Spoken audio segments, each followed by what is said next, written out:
Well, all right. I want to advise everybody, just before we get started here with Dr. Barbie, that Dr. Cath, who was once on my Dreamland program, and was the principal investigator into the case that later became known as The Entity, the movie The Entity with Barbara Hershey, I think.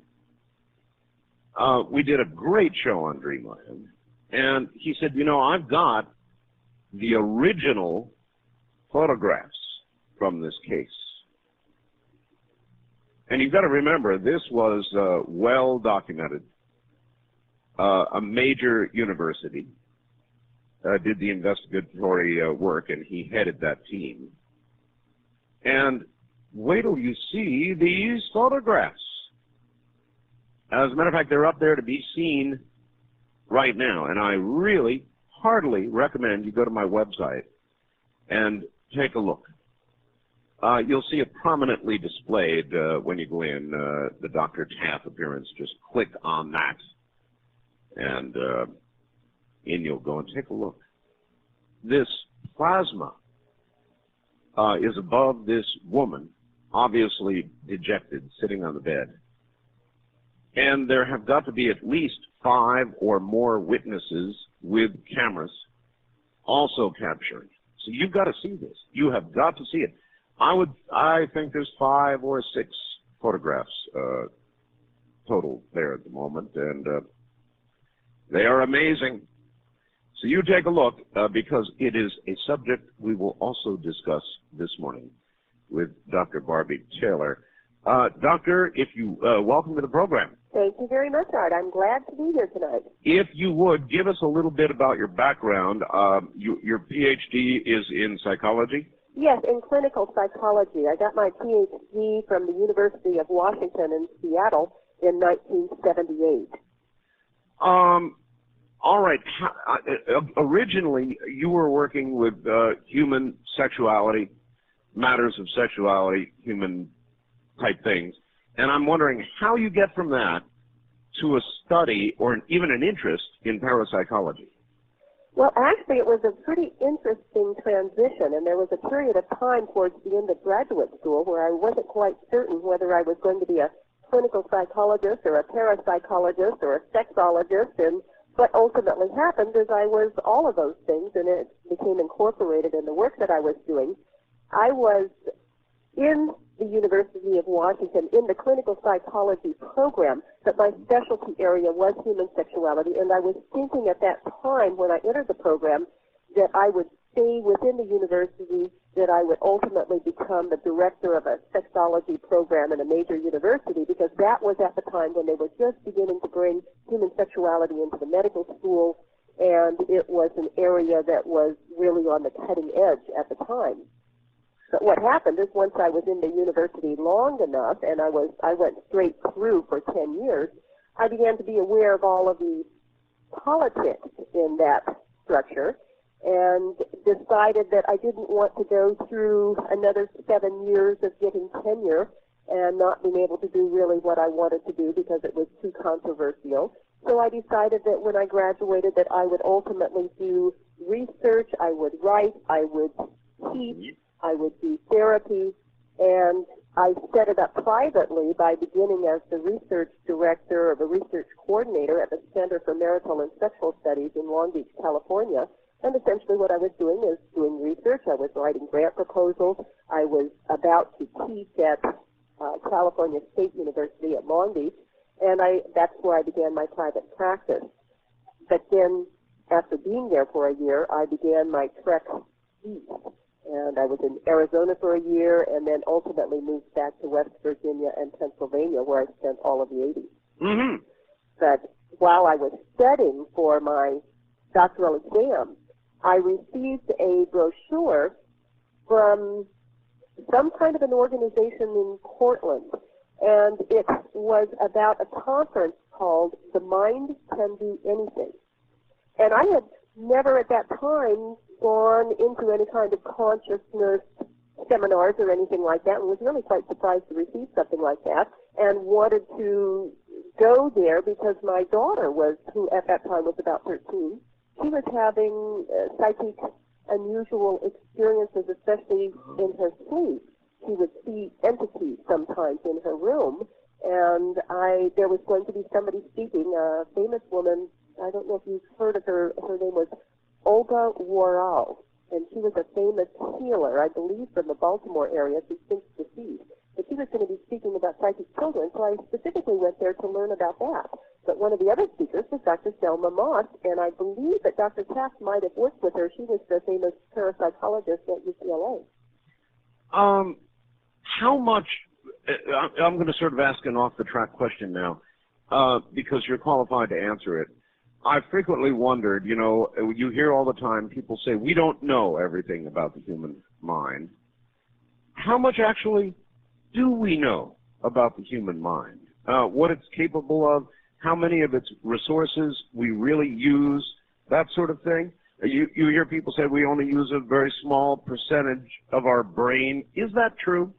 Well, that's certainly what we hear all the time, that from a physiological standpoint anyway, that we're using a very small percentage of the brain's ability, and there's certainly indications that when somebody has had a head injury, there is a technique called, I believe it's called Feldenkrais. I believe that's the right term. And people are actually taught how to develop new neural pathways when there has been some kind of damage, or just to expand their ability to have more neural pathways. And if that is possible, and they do this through different kinds of positions and breathing and a variety of different physical approaches that seems to do this, that certainly tells us, and also that the brain can compensate when there has been injury. So we certainly know that the brain has the ability to somehow I don't know if this would be the right term, sort of to rewire itself in some way. So, and just from all that we're beginning to see in terms of psychic abilities, we know that there is the potential for so much more, and some people just seem to be more capable or have been trained in such a way, like the remote viewers, where they're using their mind in a different capacity than this is exactly people. Yeah, okay, this is exactly what I'm asking. In other words, we have a big project now to map the human genome, and we're just really beginning. There's a long, long way to go.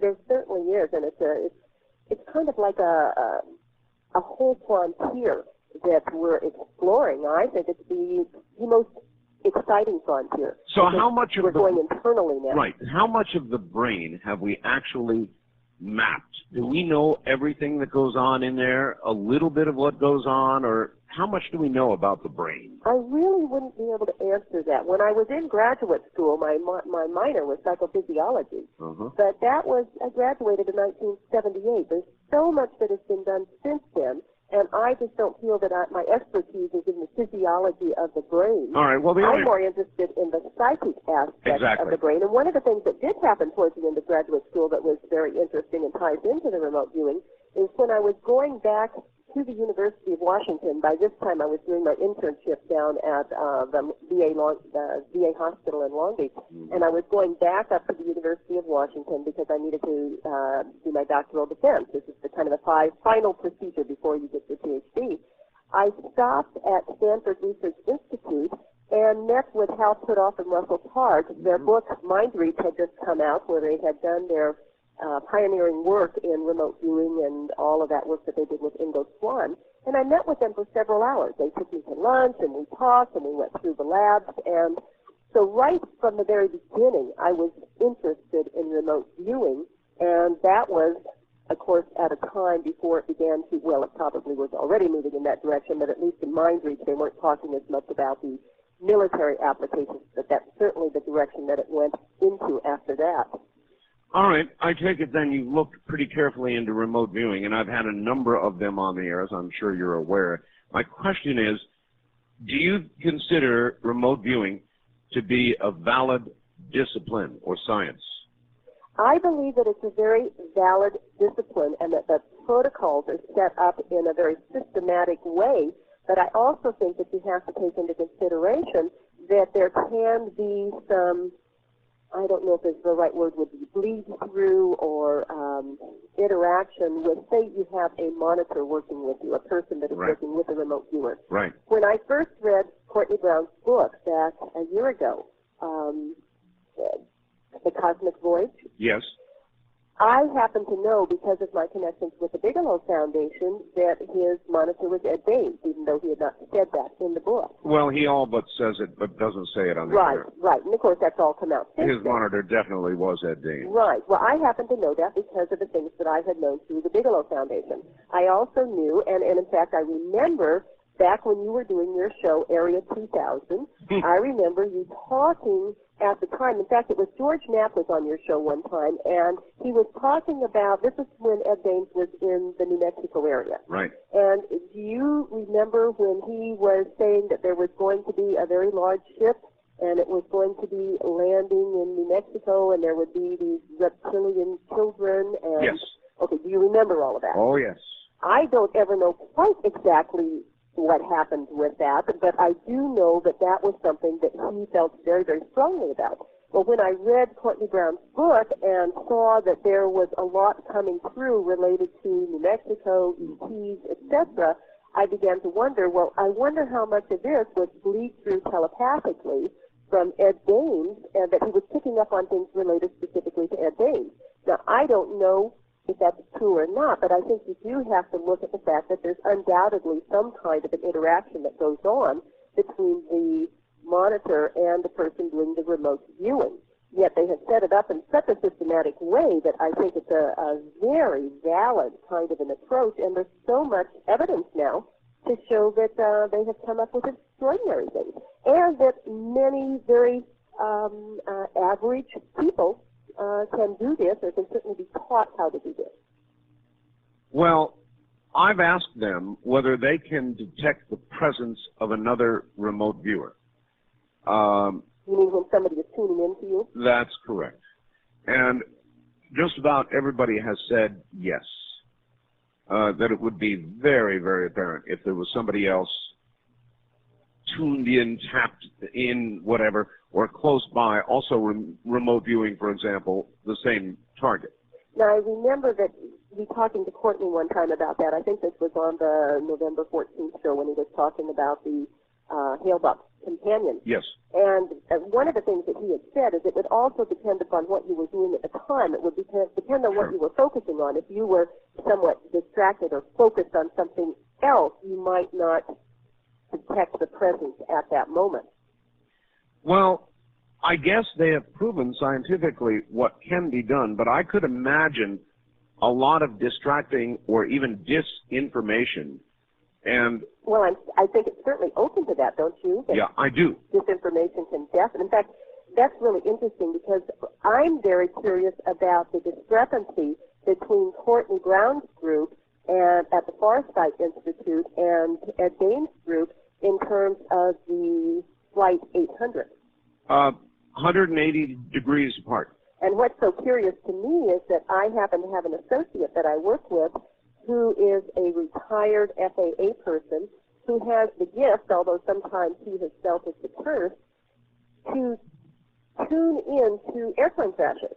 And this has just been something that has gone on with him for many years. It's not something that he wants. It's something that has just happened to him. And we worked together very closely during the time right after that crash. He definitely came up with material, detailed material, that would be much more supportive of Courtney Brown's group. And in fact, we put all of the transcripts together with a cover letter from me and sent them to the FBI and received a thank you note and offered his services to help them. And then nothing ever happened after that. You know, I heard a report earlier today on CNN about Flight 800, and the FBI is now, and I didn't hear the whole thing. You know, I heard part of it. It always happens that way. But they're looking for a missile launcher. And that would be supportive, certainly, of Courtney Brown's version. Well, the way that my associate had seen this was as a missile launched from a boat.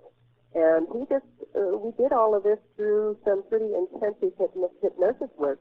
And it was extraordinary what he was coming up with. And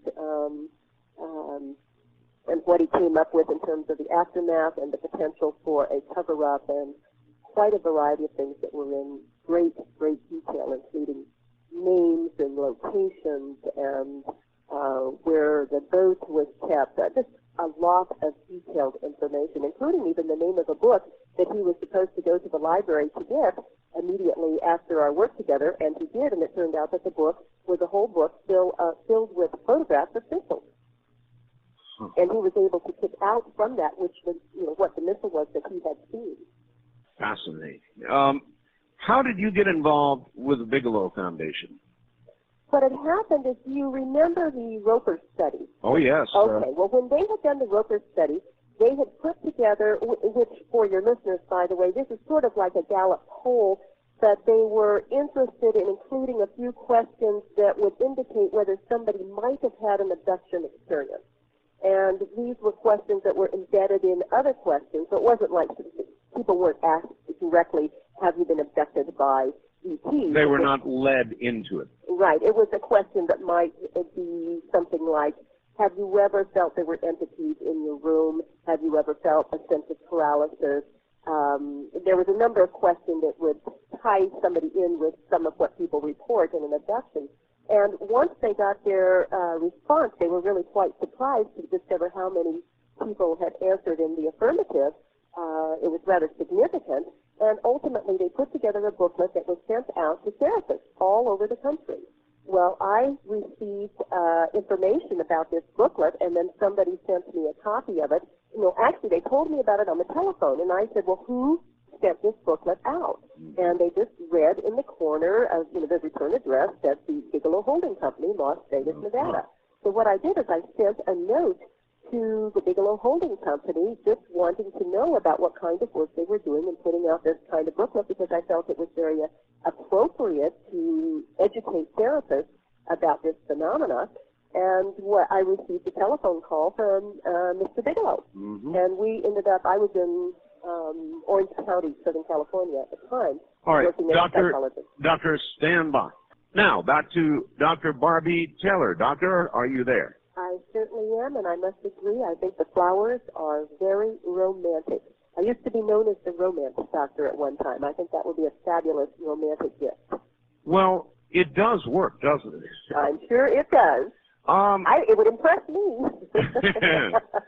All right. Back to Roper for a moment. Yes. It made all the wire services. What were the essential results of the survey? Essentially, there was a significant number of people who checked some of these questions related to these rather paranormal or odd experiences that they had that could also be contributed to maybe being abducted at one time. And in fact, they did it a number of times. They did this study, I believe, maybe even 3 times. Now, this was all before I even worked at the Bigelow Foundation. But I believe they did it about 3 times because they were so surprised with the results that they were getting. And then once the results were analyzed and they put together the booklet, part of what they were saying to therapists is that you need to pay attention that there is the potential that what might seem as though a client is having some kind of experience related to child abuse or sexual abuse may actually be related to an abduction situation. So they wanted to educate therapists. And after that, and this was during the time I was at the Bigelow Foundation, they had a team of experts who went around the country and once a month were offering free seminars for therapists to talk to them about what they found in the Roper study and to talk with them more about the potential that people could have had an abduction experience. So it was really quite an educational opportunity for therapists who maybe would not have been exposed to that material through any other way. All right, what were the rough results? In other words, how many people could you conclude might have been abducted, percentage? All right, now I cannot remember the exact data because all of that was done before I was there. That had nothing to do with the project that I worked on. I see. What was interesting about the project I worked on is here I had this connection with Mr. Bigelow calling me, and we engaged in a long conversation, and then I came up to Las Vegas and met with him, and then he came down to Los Angeles where I was doing some work there with SETI and with research having to do with UFOs, and it was at that time we decided that I would become a consultant. And the project that he gave me was to find the world's greatest medium. The world's greatest medium? Now, I was blown away when I got that project because I thought that I would either be the research coordinator for the various projects going on through the foundation, or that I would specifically be working in the field of UFOs because I had been interested my whole life in that field, and I had been working professionally since 1980 in that field, and all of a sudden I get this project to find the world's greatest medium. At first I laughed and I said to him, well, what am I supposed to do, look in the yellow pages? You know, because I really wasn't quite sure where I was supposed to begin with this. And then I just decided, well, I'm very good at doing research. After all, that's what my PhD is about, is a research degree. And if somebody's going to pay me to do parapsychology, I will do it. All right, so how do you do it? How do you begin going to find the world's best mediums? Well, it led me into a 5-month project where ultimately I was networking all over the world. And by the end of the project, I had lists of hundreds of mediums. One of the things that I found was that not London particularly, but the United Kingdom was the hotbed of medium activity. And when I'm talking about mediums here, I'm talking about the old-fashioned idea of a person who serves as a go-between with someone who has lost a loved one. That's essentially what my project was about. All right. And it was fascinating, and it was through that work that ultimately I connected with Dr. Raymond Moody. And I just felt absolutely convinced by the end of my project. And part of what I did during this time, it wasn't just finding where they were located and getting lists and addresses and all that. Part of what my assignment was to go and have appointments with some of these people and then make an evaluation as to their level of accuracy. So I had the experience of having private sessions with some pretty extraordinary people. And I am absolutely convinced from my work that it's a very thin veil between here and the other side.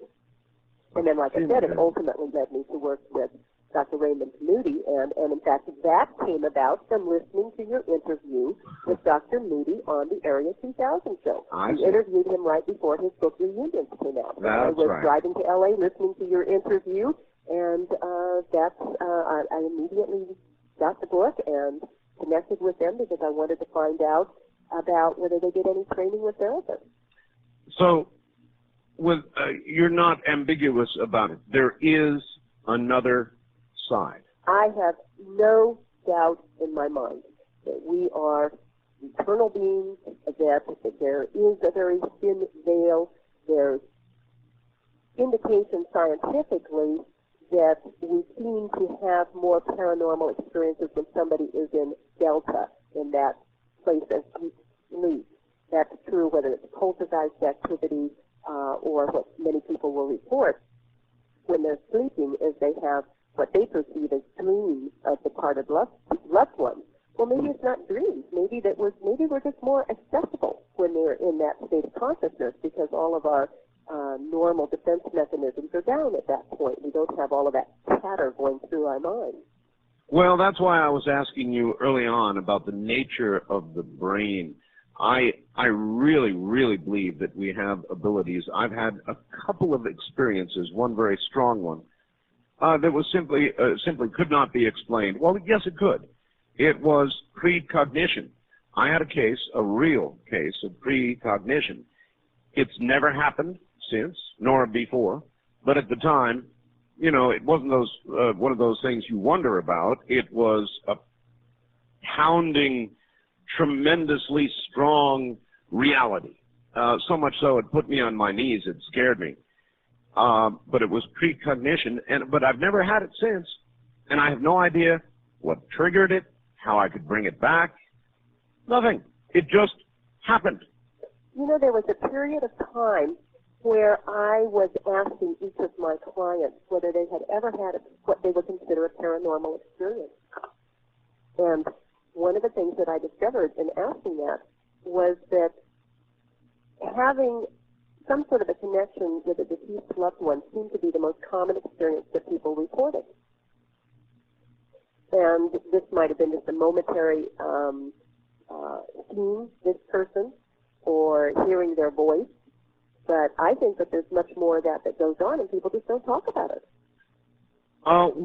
If I were to ask you about the nature of the other side, through your research, what have you divined? In other words, I guess I'm asking, what's it like over there? Well, in terms of what I have read, because during this time that I was doing this project, one of the things that Mr. Bigelow and I did is we collected all kinds of books from the turn of the century when there was so much interest in spiritualism. And so I read so much material, and then also, like I said, met with some extraordinary mediums, including I had the opportunity to meet with George Anderson. Do you know who he is? I do. And he was actually the person that Mr. Bigelow was most interested in having me connect with. Mm-hmm. And when that connection finally came, it was at Dr. Raymond Moody's home in Alabama. But he did a reading for the small group that was there and picked up information about my father. He did not know me at all. He knew nothing about me. He picked up information about my father that was just so accurate in a communication, and then even tied it in with my grandfather, where he even came up with a name. And then fairly recently, I had an interview with a medium here in Las Vegas. Her name is Margaret Dent. She's from Australia. And in the same way, she was tuning into my father, picking up information. Again, I'd never met her. She knew nothing about me. And in the same way that it has happened with George Anderson, she says, "Oh, by the way, George says hello," and that was my grandfather's name. And both she and George Anderson picked up that name, and it was very much the same kind of thing. "Oh, by the way, George is here and he says hello." Huh. You know, that implies such a conscious remembrance of life, and that's very, very interesting to me. In other words, whatever is on the other side would seem to be a continuation of the present consciousness we have now without a great deal of change. I mean, for somebody to be able to say, and oh, by the way, so-and-so says hello, it's kind of like there's a big neighborhood over there. Well, even more than that, my father was a physician, and he was saying, and she did not know that both she and George Anderson talked about him still being involved in healing and helping people, and then she kept seeing these books. She thought possibly he was a professor or something like that. It seemed like it was philosophy or something to her. But then as she continued to talk, it was that he was very actively interested at that time in alternative medicine and Edgar Cayce, and that was not something that my father talked about when he was living. But apparently in his role on the other side, he's very actively interested in this, and one of my fields of specialty is alternative medicine. So she said that, he has a great deal of interest in this area and is working with you in this regard. And it made me feel as though my father and I are even more connected now because we share this area of interest, and that in some way he is helping me and assisting me. Now, I don't know exactly in what way that is, but it was just so interesting, both what she picked up on and what Margaret Dent and what George Anderson picked up on, not knowing me at all, nor knowing anything about my father. Well, I assume you were in effect commissioned by Mr. Bigelow to go and do this, find the world's best mediums.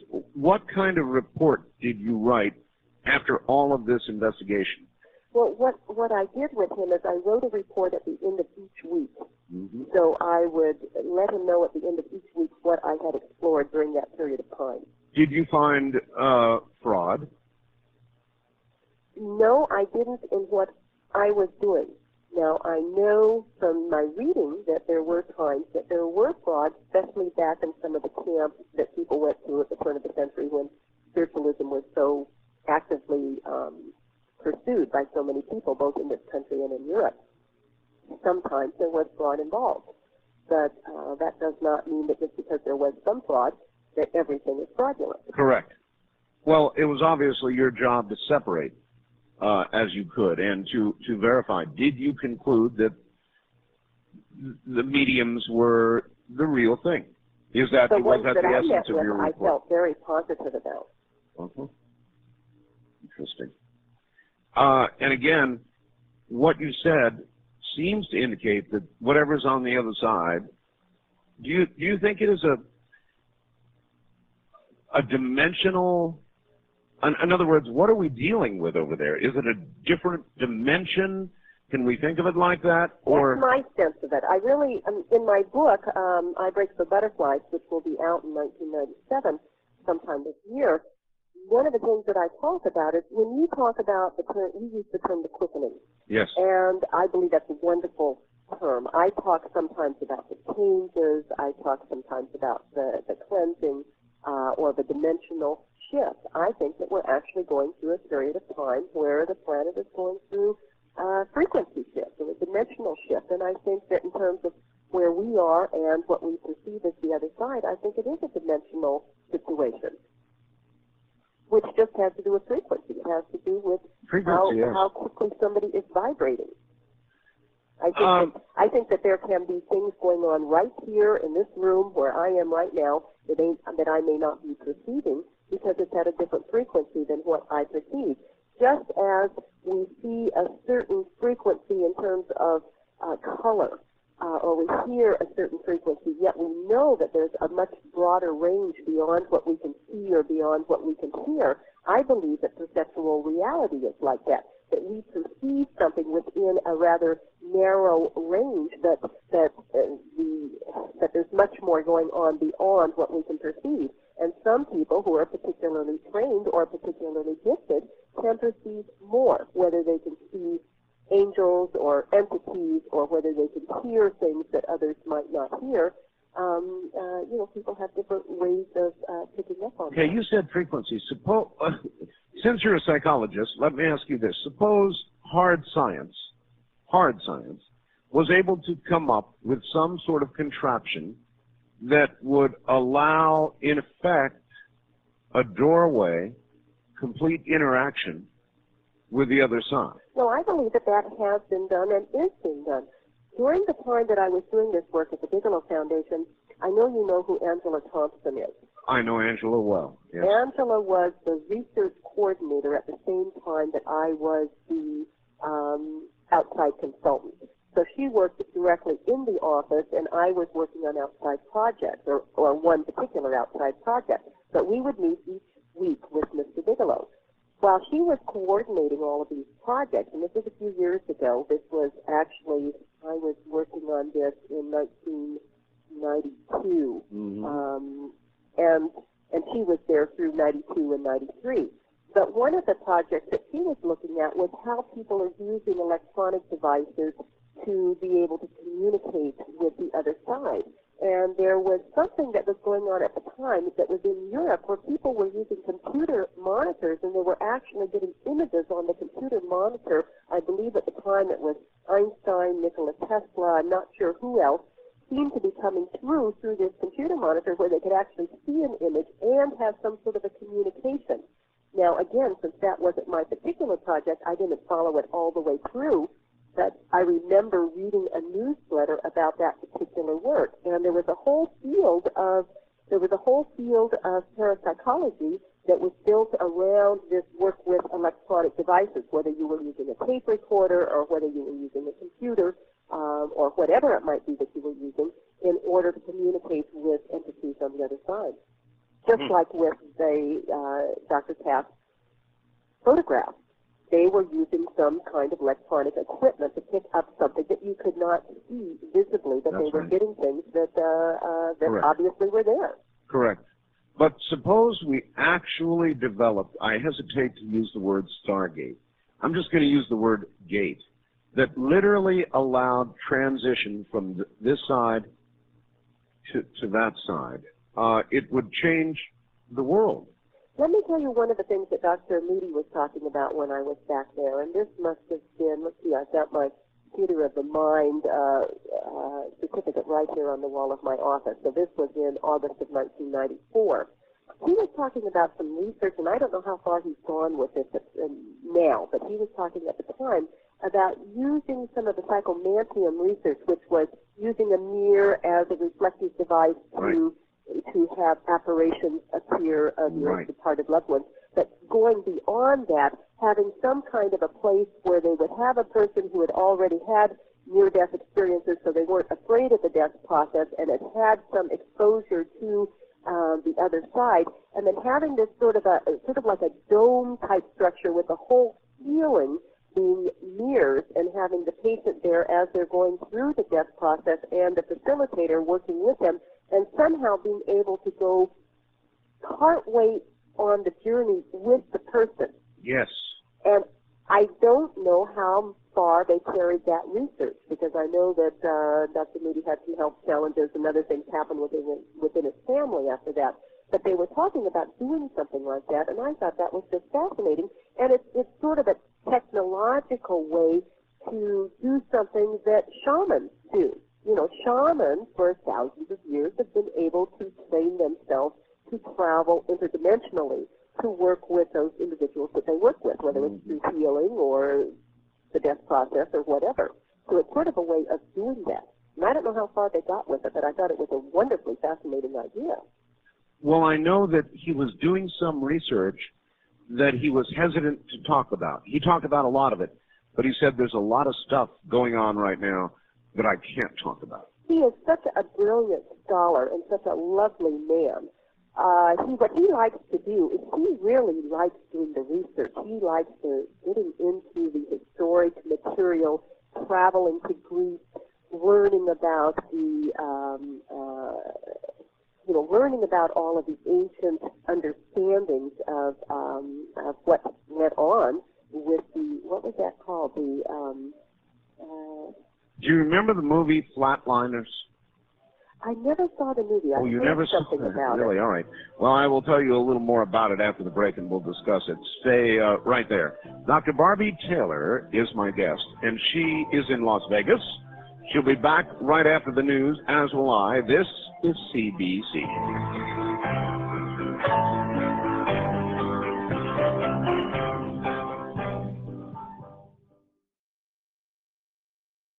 Here again, Art Bell. Once again, here I am. My guest is Dr. Barbie Taylor. And somehow we had a kind of a lousy phone connection, as we sometimes get to. Yeah, maybe somebody can explain that to me. I live in Pahrump, Nevada, which is 65 miles west of Las Vegas. Now, one would think that a telephone connection to Las Vegas would be a piece of cake. But I can get better connections to Cairo, Egypt, London, England, Tokyo, Japan, or Sydney, Australia, than I can get to Las Vegas. Don't ask me why. But we're going to pick up Dr. Taylor at the bottom of the hour, and she's going to switch locations, and we're going to see if we can get a little bit of a better connection. The topic is fascinating, and we'll get back to it in a moment. Now, with Dr. Barbie Taylor, we were talking about the other side. She was commissioned by the Bigelow Foundation to investigate the world's best mediums, you know, in an effort to try and find out if there is something on the other side. And in the first hour, we talk about the nature of the brain, how much we know about the brain, whether or not, toward the end of the hour, it might be possible to, in effect, let me back up. If the difference between this side and what is called the other side is frequency, then it might be possible in the hard sciences to create, in effect, a gate. You know, I don't want to use the well-worn Stargate scenario, but you get the idea. Some kind of gate that would allow transference from that side to this and this side to that. What would the implications be, can you imagine, of such a portal? Could it be done? Maybe.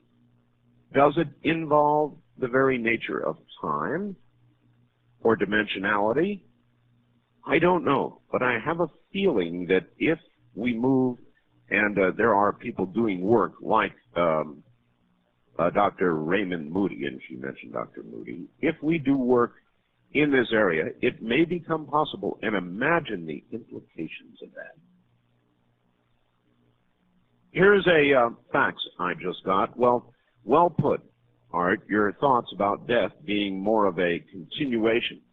For NDEs, at least for this one, the dividing line between death and the afterlife is not the extreme delineation, the demarcation that it was prior to the experience. It is, in effect, a connecting flight, just no luggage allowed. Someone once said, we are not human beings on a spiritual journey. We are spiritual beings on a human journey. That's Bob in Austin, Texas. And that is a very interesting way to think about it. We are not human beings on a spiritual journey, even though we perceive ourselves that way. We're human, we're flesh and bone, with mortality and a limited time here. Instead, you might want to think of yourself as a spiritual being on a rather short human journey. At any rate, we'll take a few calls. We'll pick up Dr. Barbie Taylor again at the bottom of the hour and continue with this. East of the Rockies, you're on the air. Hi. Hello, how are you, Art? Okay, sir. Yeah, I've been trying all evening to get you. Well, you on the radio about after death and so forth? Yes. Yeah. I died in 1991 on November 12th, and I know a lot about it and so forth. You're getting a call there, sir? Yeah. Hello? Yep. You want to take your call, or? What do you mean? Well, you've got call waiting or something. It's going off. I got call waiting? I guess you do. No, I got a bad cord here, and it clicks every once in a while. Oh, I see. The line ain't tapped or anything like that. All right. But what is it that killed you? Huh? A heart attack. A heart attack. Yeah. And for how long were you without, pulse and respiration? Well, I don't know, because when I was back in my body again, I was told I was on the operating table for 10 hours or something like that. And my daughter said I was green. I turned green. The way it happened, I came out of a fast food restaurant, and I was sitting at a stoplight waiting for a left turn behind a car. And all of a sudden, I heard a voice in the car tell me, "Turn into the gas station, Walter." And it said it 3 times, "Turn into the gas station, Walter." So I listened to the voice, because it got pretty rough at the third time they told me, with my mother's voice. Uh-huh. So I turned into the gas station, and she said, turn your engine off on ACC and turn your blinkers on." And then that was the last thing I remember there. Wow. And next, I felt that I was where my car was sitting. I felt that I was laying on the back end of a truck, and the whole truck was glowing inside. It was cold, and I was laying on the bed of that truck. And I asked everybody around there. There was no truck there. I guess I was on the other side. But the way to get out of your body and find out what the other side is, you have the instrument to do it, your brain and so forth. You tune in on approximately 7 or 8 cycles per second, approximately hypnosis state, and you can walk out of your body. When you're out of your body, you can walk through walls and everything else, and you can float through the air, or you can go from one place to another automatically. You don't travel; you just appear from one place to another. Well, what do you remember of the other side, other than the truck? Well, you can be any age you want to be on the other side. I'm asking you, sir, what you remember. Well, I remember I went through like a tunnel, and there's all different colors all around me, all kinds of flashing type colored lights, right? And it was in like a whirling type thing. And then at the end of that, there was a real bright light and so forth. And he got his light, and he communicated through telepathy on it. And I told the nurse in the hospital I wanted to tell her about it. They sent me up to psychiatric ward. They wanted to check me and see if I was crazy, because I told her there was a God and so forth. But I could sit for hours and tell you different things. So did they send you? Yeah. And what did this the door locked behind me as I went up there. What did they discern about you? I got a problem with them. I told them that they can't do that kind of stuff and everything else. I didn't tell them anymore after that. So, Thank you. I agree. If you had an experience like that, if you came close to death and thought you had seen God or our Maker or whatever force lies beyond, I believe there is something. They probably would send you to see a psychiatrist, maybe a Dr. Taylor, who knows. And I suppose that if you began to sense that what you were saying to them was being regarded as psychiatric illness, that you might quickly back away and say, oh, no, now I realize now, it was a dream, and I'm fine. Let me get the hell out of here. Thank you very much. I'm fine. Have a nice day, and leave. In other words, not press your case, lest you end up in a rubber room. East of the Rockies, you're on the air. Hi. Hello. Hello. Okay. Yes, sir. Let me turn up the radio. Yes, by all means. Do that right away. This is Floyd Owen from St. Louis. Yes. Okay. I was calling about the guy you just was talking about. He had a heart attack. Yes. In a in a gas station. Well, about a year ago, I was shot. You were shot? Huh? You were shot? Yeah, I was shot, and I shot 4 times. You were shot 4 times? Shot 4 times. Wait. I don't frequently talk to people who were shot even once, much less 4 times. How did that happen? Oh, I was waiting on the bus to go to work, and a guy came around the corner with a rifle, .22 rifle, and shot me. Somebody you knew? No. It was a robbery attempt. Oh. All right. You were shot 4 times. What happened? Okay. What ensued after that was, pretty much blew my mind. I remember giving the police report and all that, and then I went out. They took me to the hospital. From what I remember, okay, they sewed me up and sent me back home. But then weird things started happening in going home. Home was all different. Well, first of all, you don't generally get shot 4 times and treated as an outpatient. Where were you shot? I was shot in the upper abdomen. One bullet. Right over the rib cage. Yeah, how in the rib cage, over the heart, and went out my side. Went out your side.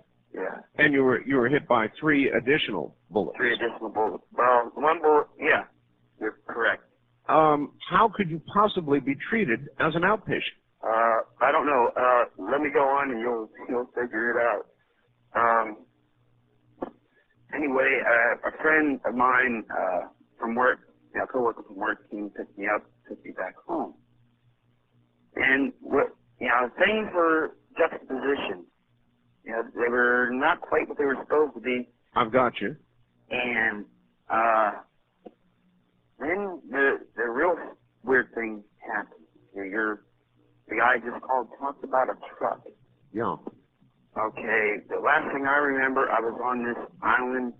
It was 1,000 islands up in Canada. It was at the great castle they have on one of the islands.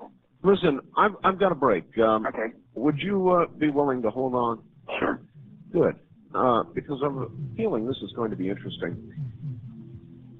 I wonder if he was in another dimension. We'll be right back. Sir, are you there? Yes, I am. All right. So when you say nothing was right, everything was out of place or different or Yes. Yeah. Okay. When I got home, I lived in two places in St. Louis. Okay, one was on a place called Dago Hill. The other place was down in Cherokee area. Okay, the latter place, which was Cherokee, the Cherokee house was sitting up on Dago Hill, and it's like I'm sitting there scratching my head. What's going on? I couldn't figure it out. It wasn't quite clicking. A few people were doing things that real out of the ordinary stuff, and I just couldn't figure out.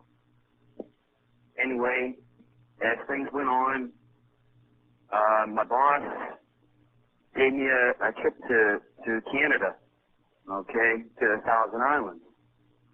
And I thought this was even getting weirder.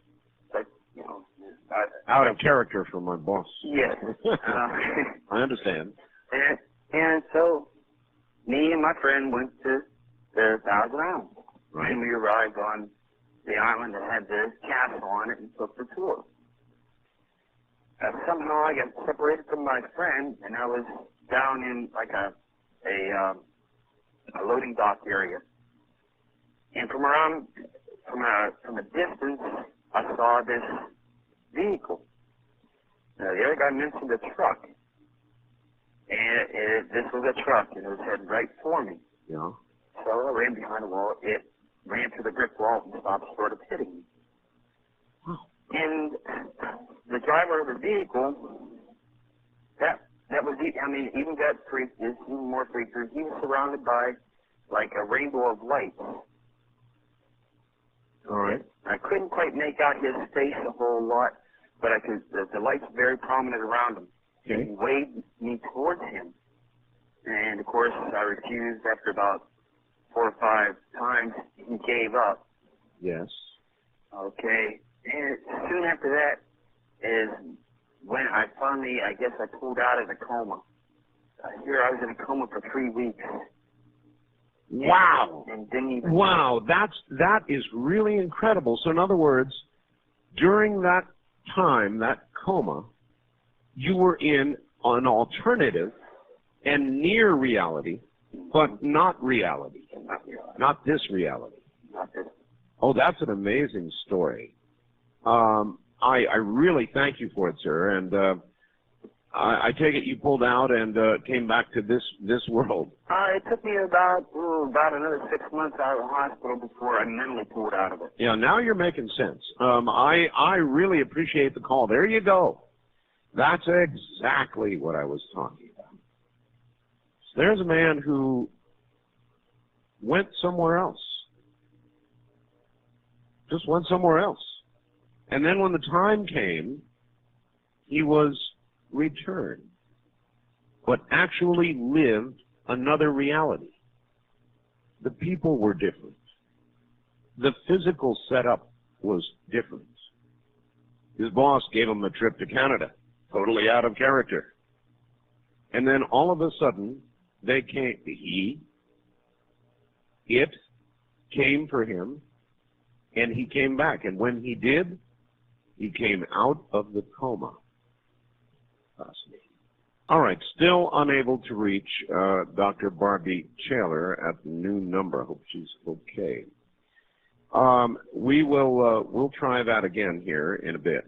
In the meantime, we will stay with open lines. I found that last story absolutely riveting.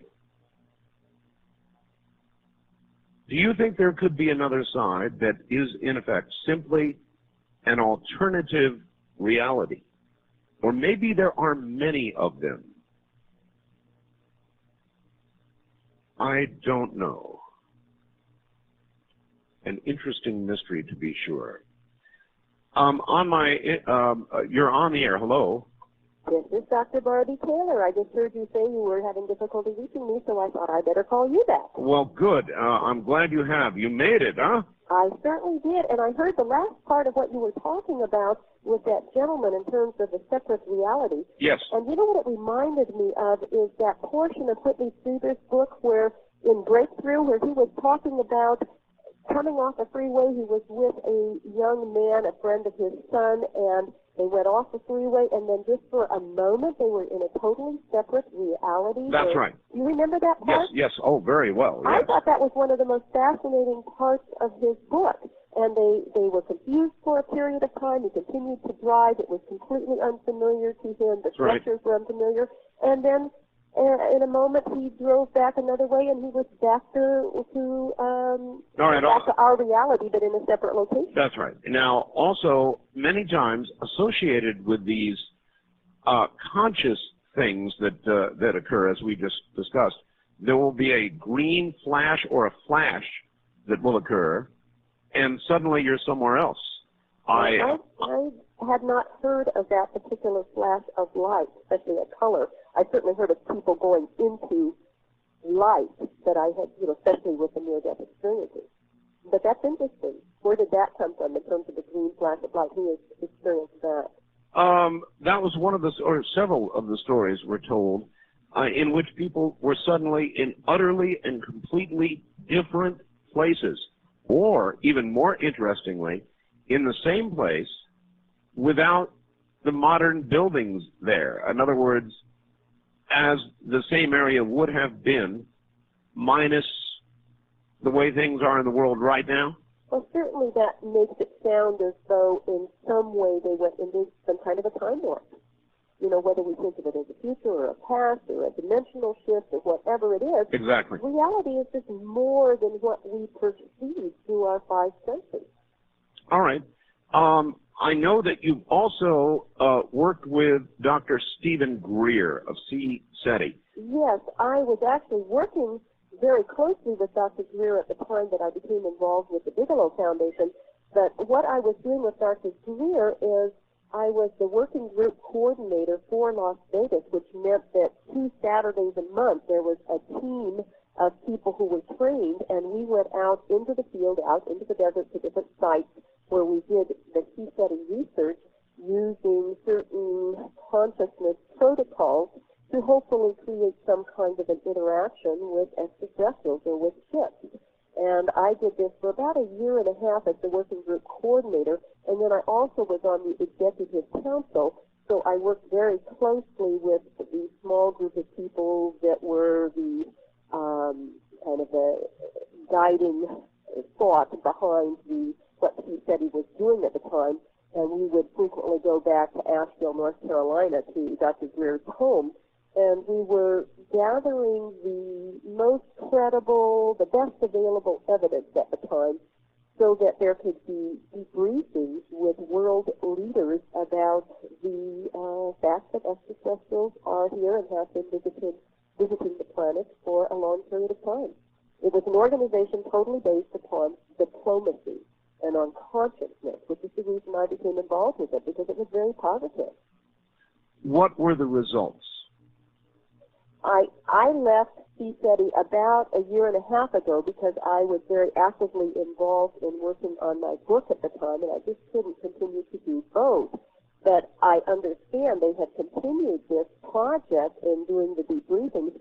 I know that Dr. Greer, who is just a magnificent, articulate leader, he had debriefed people at a very high level within the government. I know that that has continued even beyond, what he had done then.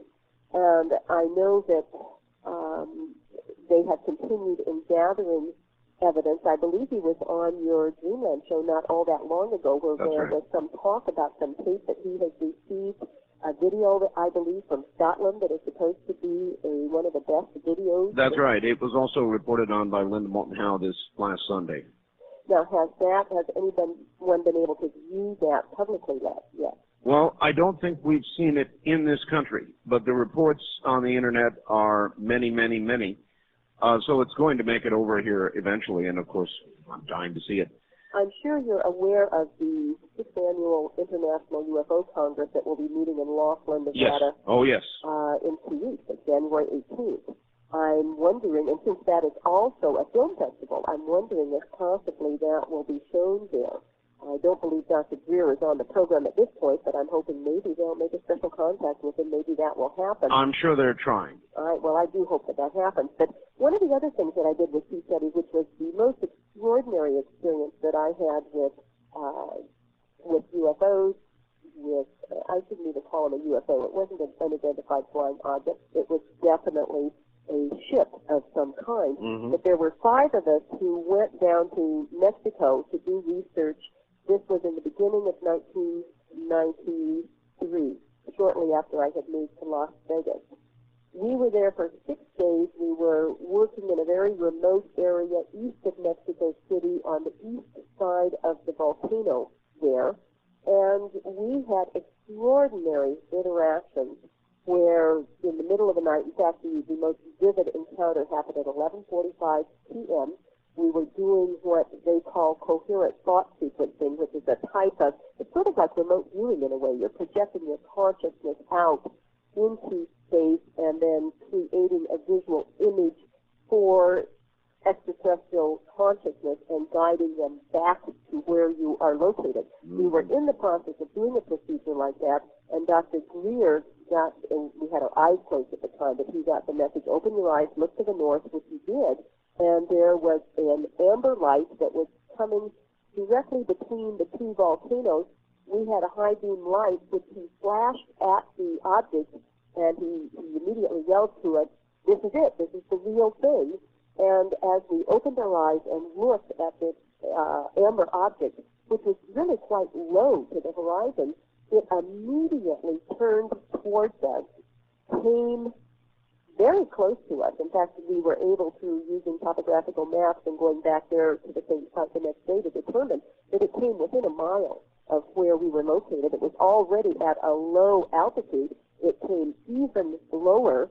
And as it approached us, Dr. Greer flashed it 2 times. It flashed back at us 2 times as it was coming towards us.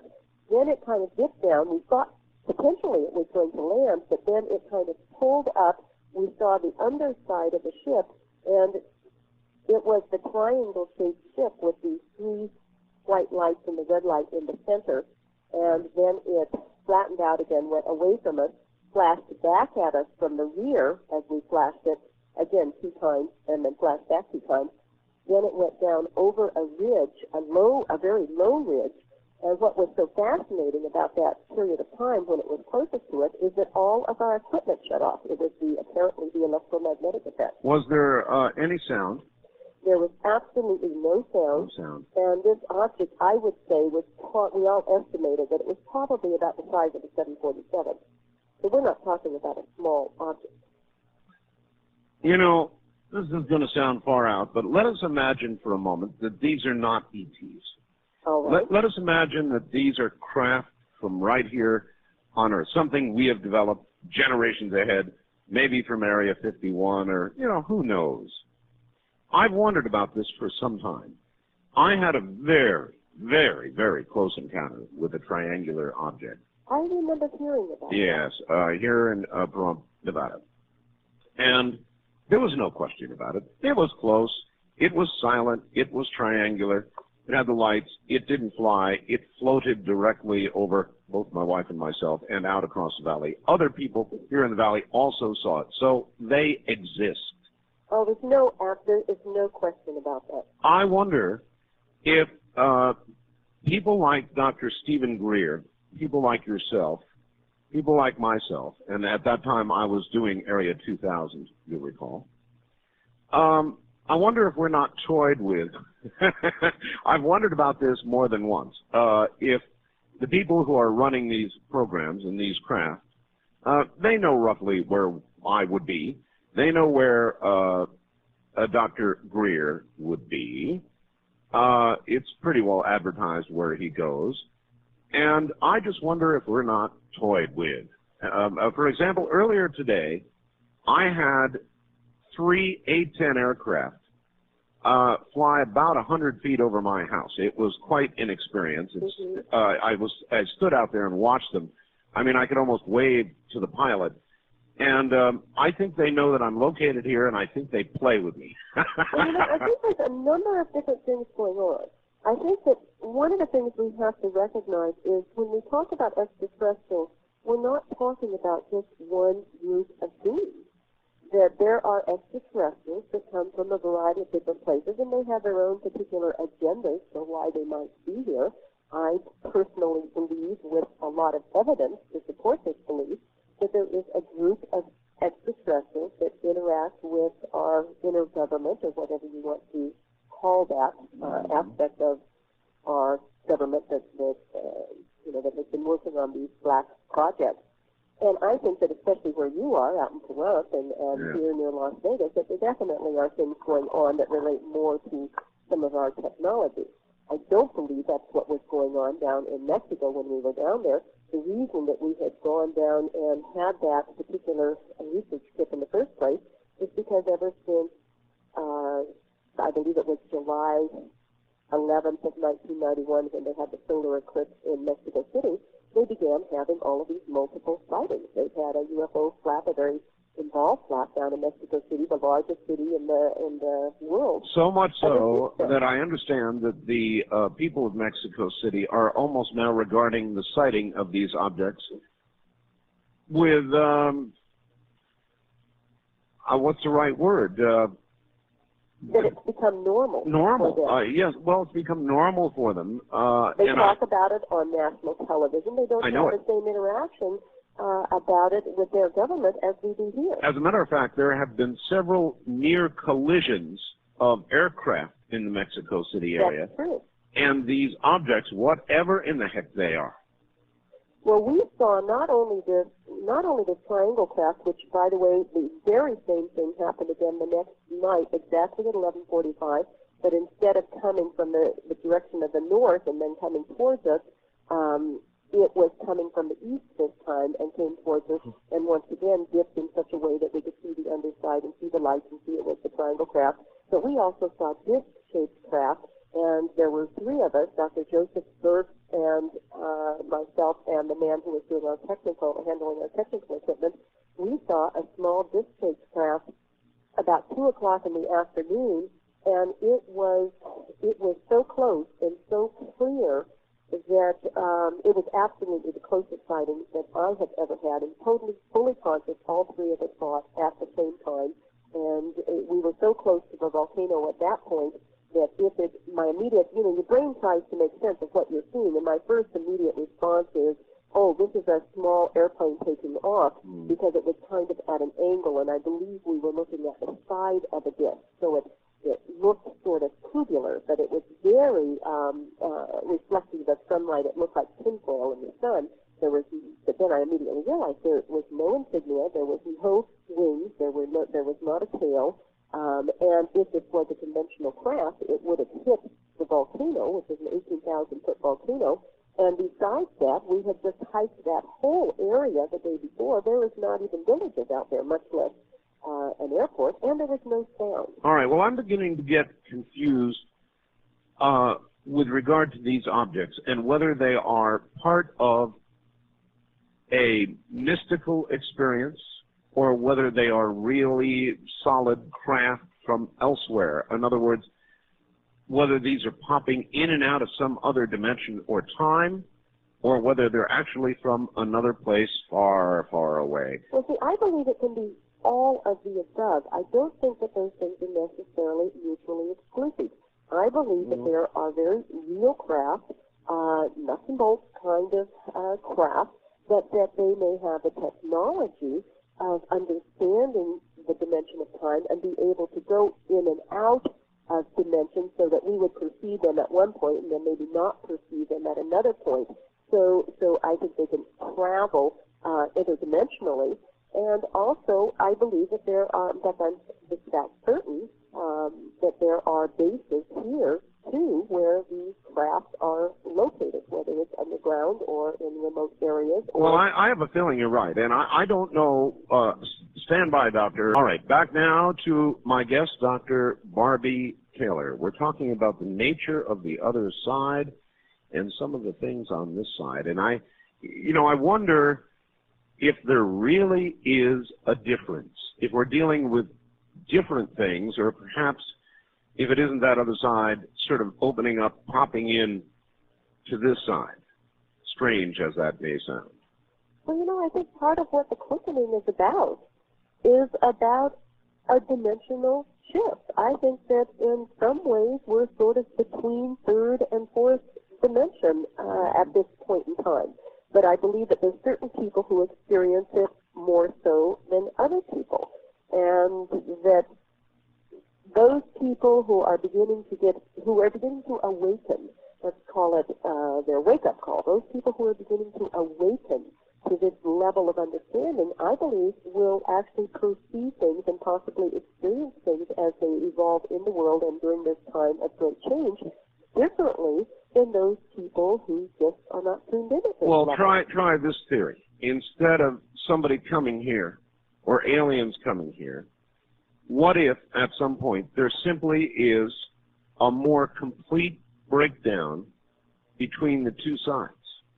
Well, see, I, again, don't find those things, I don't believe that they're mutually exclusive. I believe that there are extraterrestrial beings who have been interacting with us forever. In fact, I believe that we're here as a result of extraterrestrial beings who have been known as the gods throughout history.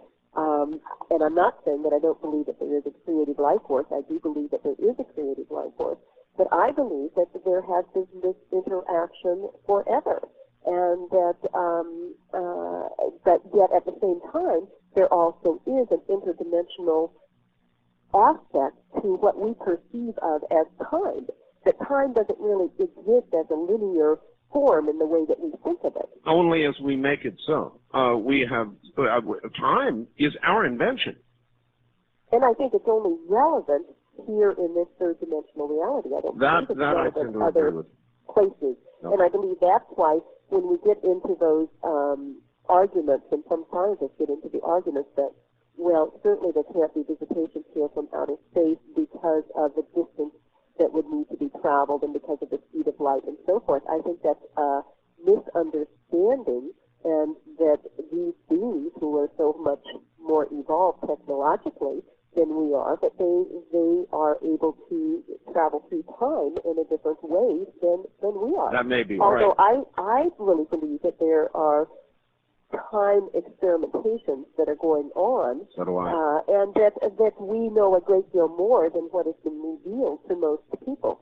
I agree again. Let us go to the phones. First time caller line, you're on the air with Barbie Taylor. Hi. Good morning to you both, Jim Dobrit. Yes. And Art, you're absolutely right. Time is our creation. Just as my former better half was wont to quote someone who said that if God did not exist, it would be necessary for man to invent him. Mm.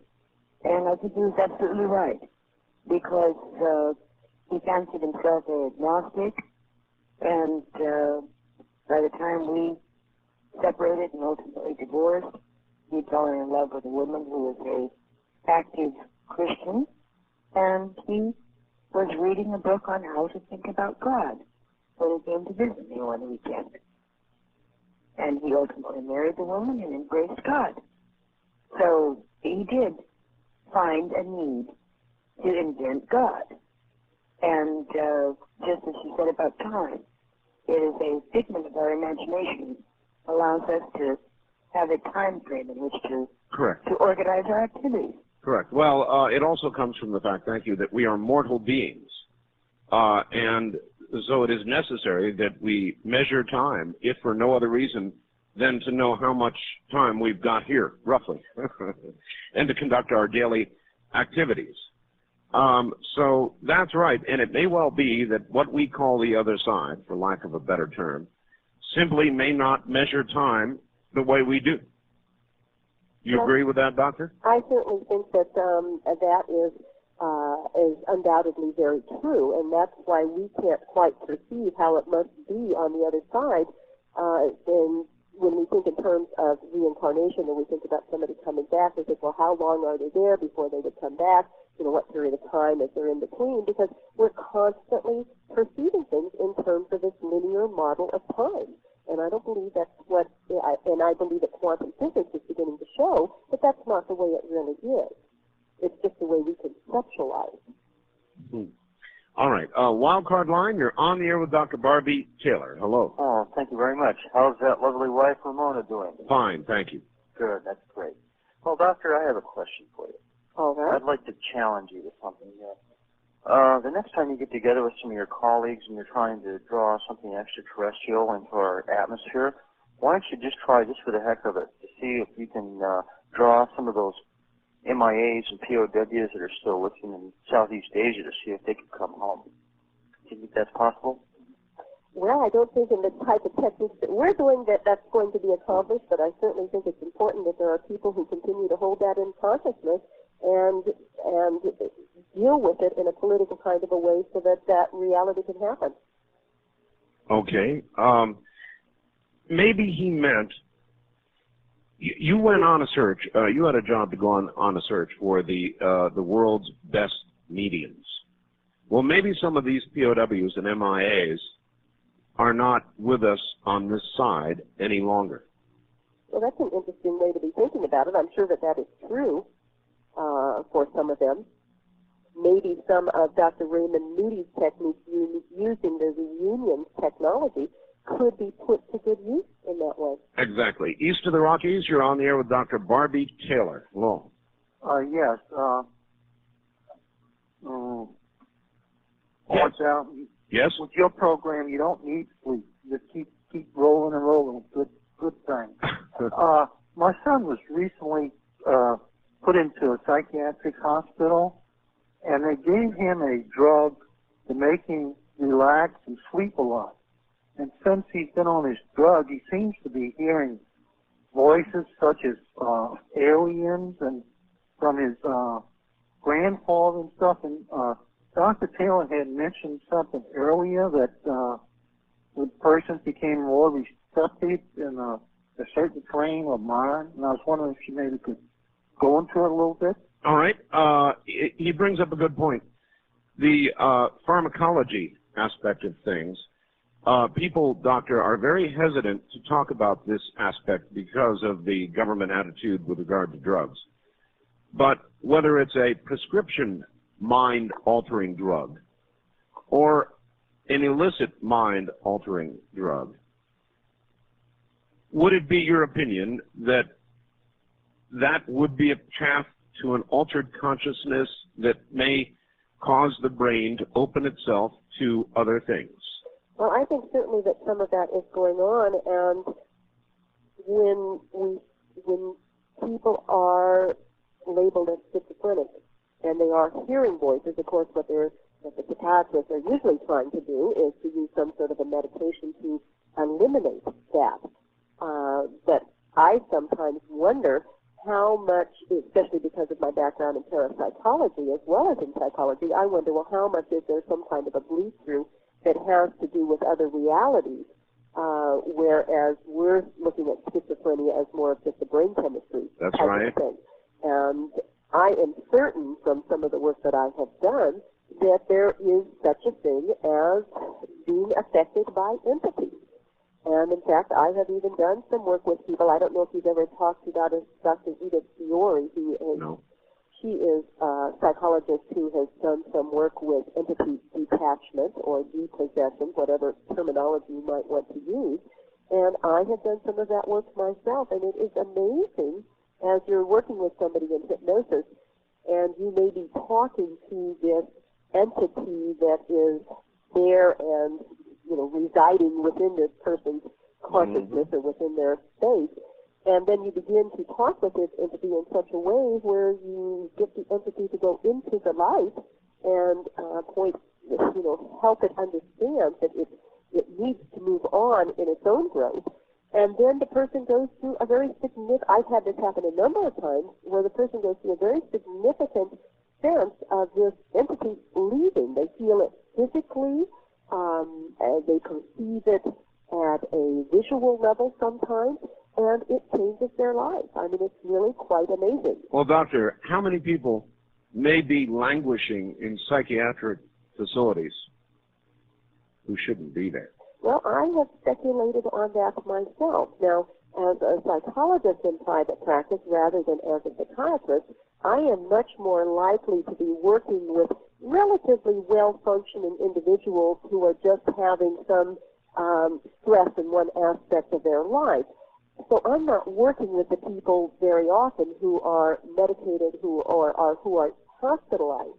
But I really believe that there is going to be a need for more professionals to begin to understand that there's more going on than just the way we have been trained about psychiatric disease, and that we need to understand from the parapsychological aspect that maybe there's more to reality than what we had thought, and that some of these people are being affected by entities, and that they need some help in detaching from them. All right, well, that's another thing that you investigated, I know. Yes, I'm not only investigated, like I said, I have actually worked with people and helped them go through this process, and it's been quite significant for them. What about poltergeists?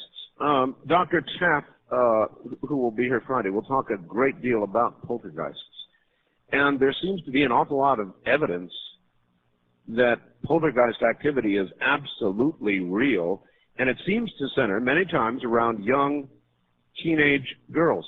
Right. It may be some type of a more psychokinetic type of a thing where there's some kind of brain activity that's going on, seizure or something that is happening within that person's ability to affect matter, to affect material things. Have you ever seen anything move in the air?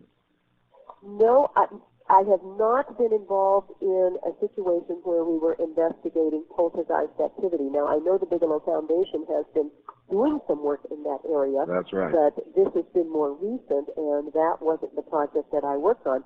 But I have directly worked with other individuals, with professionals, who have worked in those kinds of environments and who have told me about what they have experienced, and I felt that they were very credible, and I believed them. Well, Dr. Tapp has evidence of it, and he has seen it many times, as has Brad Steiger, for instance. I've interviewed him and so many others, and they've all seen this personally. Now, again, going back to the ability of our brain, it's why I asked, if we can move things with our brain, if we can move into another reality with our brain, just imagine the untapped, unknown portions of our brain that unless we, for example, these poltergeist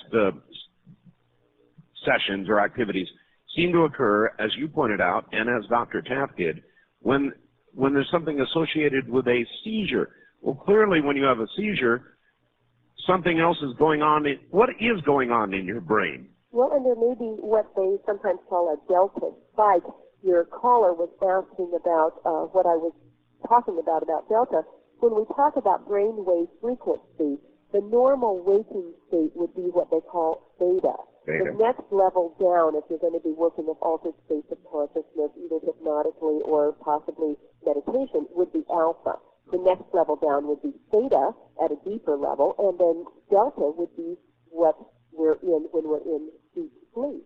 But there's apparently more things that can go on at that delta level than just deep sleep. Now, there are some people that believe that all of us in deep sleep actually travel out of body, and that we are involved in some sort of activity beyond this particular dimension. I have no conscious awareness of that, but I certainly have talked with many people who feel that they do have a conscious memory of that. Now, I did go through a really interesting experience once when I was first getting involved in an understanding of Eastern meditation and spirituality. I had learned about a very famous holy man by the name of Sai Baba. I don't know if you know of him at all. He is a holy man in southern India. He's frequently called the man of miracles because he's been very much associated with manifestations, or what we might think of as psychokinetic type miraculous occurrences. Mm-hmm. And when I first began to be aware of him and read some books and began to get very interested in the miracles that were happening right here, right now in third-dimensional reality, I went through a period of time, I would guess it was maybe several months, where I remember that during the time that I was sleeping, I could visualize myself sitting on the floor next to him. He was sitting in a chair, and I was sitting on the floor, and he was teaching me. And I know that this went on every single night for a long period of time. Now, I could not wake up in the morning and tell you exactly what he taught me, but I knew that there was a long period of time where I was being taught in my sleep. Now, that was one of the times where I did have a very conscious awareness that something was going on while I was sleeping. But I think there's probably a lot that goes on while we're sleeping, and I know certainly the Monroe Foundation gets into a lot of that in some of the work that they're doing. That's correct. They do. West of the Rockies, you're on the air with Dr. Barbie Taylor. Hi. Hi. My question for the doctor is about remote viewing. All right. First of all, I do agree with her also about these craft that some of them are from our government technologies that we have, but I saw craft in 1969 that I estimated going 360,000 miles an hour through our atmosphere with bright red tails, about 12 of them in a V formation. But anyway, my question is this. I have a friend who asked me what I knew about remote viewing, and all I could tell her was what I heard on your program, Art. She is going to order some tapes from one of these institutes. It wasn't the Farsight Institute. And she asked me, can it help me when I go to the racetrack? I mean, is it going to help me betting on the horses for the next day? I said, I don't know. I'm going to ask Art Bell. Maybe he can answer. All right. Maybe the doctor can. Doctor, can you give a relatively short, succinct explanation of what the remote viewing discipline is? Well, let me see if I can try that. It's a type of a discipline where you're using very specific protocols to tune into a location that I believe they frequently give now just as sort of a random number or a target. A target, that would be a good way to put it. And the person is taught in a very specific way how to tune into this, and they frequently will use drawing as well because that gets you much more into your right brain process, the more creative, intuitive aspect of your mind. And people are coming up with remarkable information, and when you have several different people doing the very same thing who don't even connect with each other, they seem to be able to come up with very the same results. Right, and that then can be scientifically verified as a real process. Very good. Back to the lines. West of the Rockies, you're on the air with Dr. Barbie Taylor. Hi. Hello? Hello. This is Robert. Hi. This Art Bell? Yes. Yeah, I had a question for the doctor. Go ahead. It's regarding remote viewing. Yes. I read Courtney Brown's book, and it seems like I have a moral problem with some of his conclusions. He claims he can enter a person's mind, right, as I understand it. Right. To me, entering a person's mind or his consciousness without his permission is just as wrong as entering his house without permission. Well, I'm afraid I would have to agree with you on that. I So think would that I. we have to have some level of integrity when you're using a technique like that. But I must say that when I heard Art interviewing Courtney Brown, I felt like he was coming from a very high level of consciousness. I was very impressed with the interview in November where he was talking about the companion to Hale Bob. It sounded to me like he was coming from a very spiritual place. All right. Suppose, though, Doctor, that I wanted to use, to address the caller's question before the bottom of the hour, I wanted to use remote viewing for a less than honorable thing. Which I think the military has done. All right, but that aside, let's say I wanted to use it for personal gain, and I wanted to know the winner of a horse race. Well, you know, it's interesting, and that's what the other caller had asked as well. There was a group of people here in Las Vegas who were getting together to learn remote viewing, and they were particularly using it for gambling and for all the horse races, etc. And they kept having difficulty because things just kept falling apart. I mean, it seems like there kept having to be a new person come in to teach it. They couldn't keep the person who was teaching it, and they were having problems within the group. One person was having terrible dreams and felt that there was some sort of a negative energy. Right. And I think that sometimes when you misuse this, that you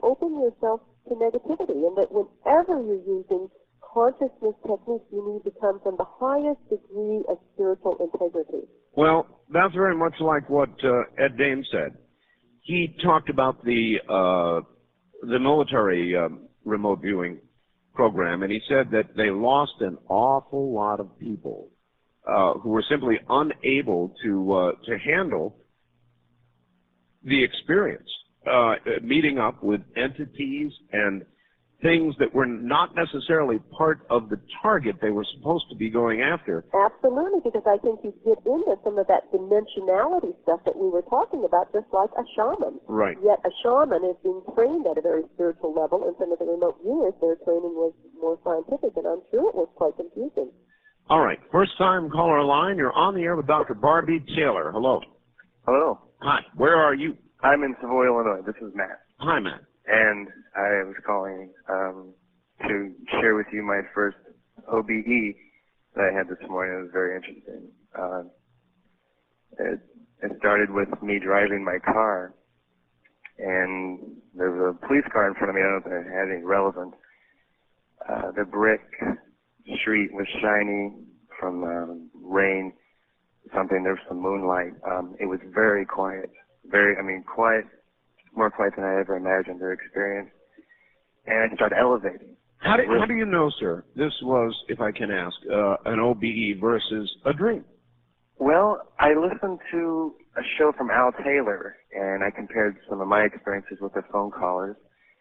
It came to, I ended up looking at my body. And then all of a sudden I was elevated from my car, or I don't know if I was in my car at this point. I elevated very fast, above the trees, above houses and everything, and then all of a sudden, I'm floating above my bed. I see my wife, and it was kind of like being in a three-dimensional game on a computer, or swimming in a dark pond, maybe late at night, where you get disoriented where the water above is. Sure. And I couldn't really control it. And I was kind of going sideways head first into the floor, and I remember I was very relaxed. I remembered, I haven't got Al Taylor's book yet. I want it really bad. I can't get it. The bookstore keeps calling and saying they're trying to get it. So I haven't even done this. I think my subconscious was working for me that if I do ever get this opportunity, I'm going to relax. I did, and I was kind of going head first down here on the floor next to the bed, and then I wanted to see if I could see my body, and I did. And, all right, I got to tell you, it's so great. I remember after waking up, and then I wanted to wake up, and I did. I started moving my fingers really slow, and I woke up. And it wasn't a very exciting OBE because it only lasted about 30 seconds as far as I know. And like Al Taylor was saying, you kind of float around your room a little bit. Well, and that's what I was doing, and it was scary. I remember your response, and it was scary. I was relaxed, and I think I did okay for a first time, but it's so great to share that with you because that was my first thought when I woke up and started moving around. All right. Well, thank you for sharing that. And let's ask Dr. Barbie about this. Dr. OBEs, how much looking into that have you done? Back in the late 70s, when I was doing my internship at the VA hospital, I was reading Robert Monroe's book, Journeys Out of the Body, and I also had the opportunity to meet him at a conference in Kansas and talk with him about some of the things he didn't include in the book because he kept talking about that he had a lot of sexual type experiences, but then he didn't go into detail about them. But I found that just in reading the book and then practicing some of what he described in the book Journeys Out of the Body, I began to have some of those very strong vibratory experiences that he described, where I felt that it felt as though my whole body was just shaking almost violently, but when I looked at my body, it was perfectly still, but I was feeling the vibration that strongly. But the one real vivid out-of-body experience that I had was actually in a dream where I dreamed about having an out-of-body experience and then became conscious of it like a lucid dream and said to myself, wow, this is an out-of-body experience. And as soon as I did that, I immediately awakened. But it's a very real phenomena. For several years here in Las Vegas, I was working in a rehab practice with a lot of people who had been injured in one way or another or who had gone through surgery, and many of them talked to me about these experiences that they may have had, either in the accident itself or on the operating table. I've just had many, many people talk to me about these kinds of experiences, and they're just very, very real. All right. Wildcard line, you're on the air with Dr. Barbie. Welcome. Hello? How you doing? Fine. Where are you, sir?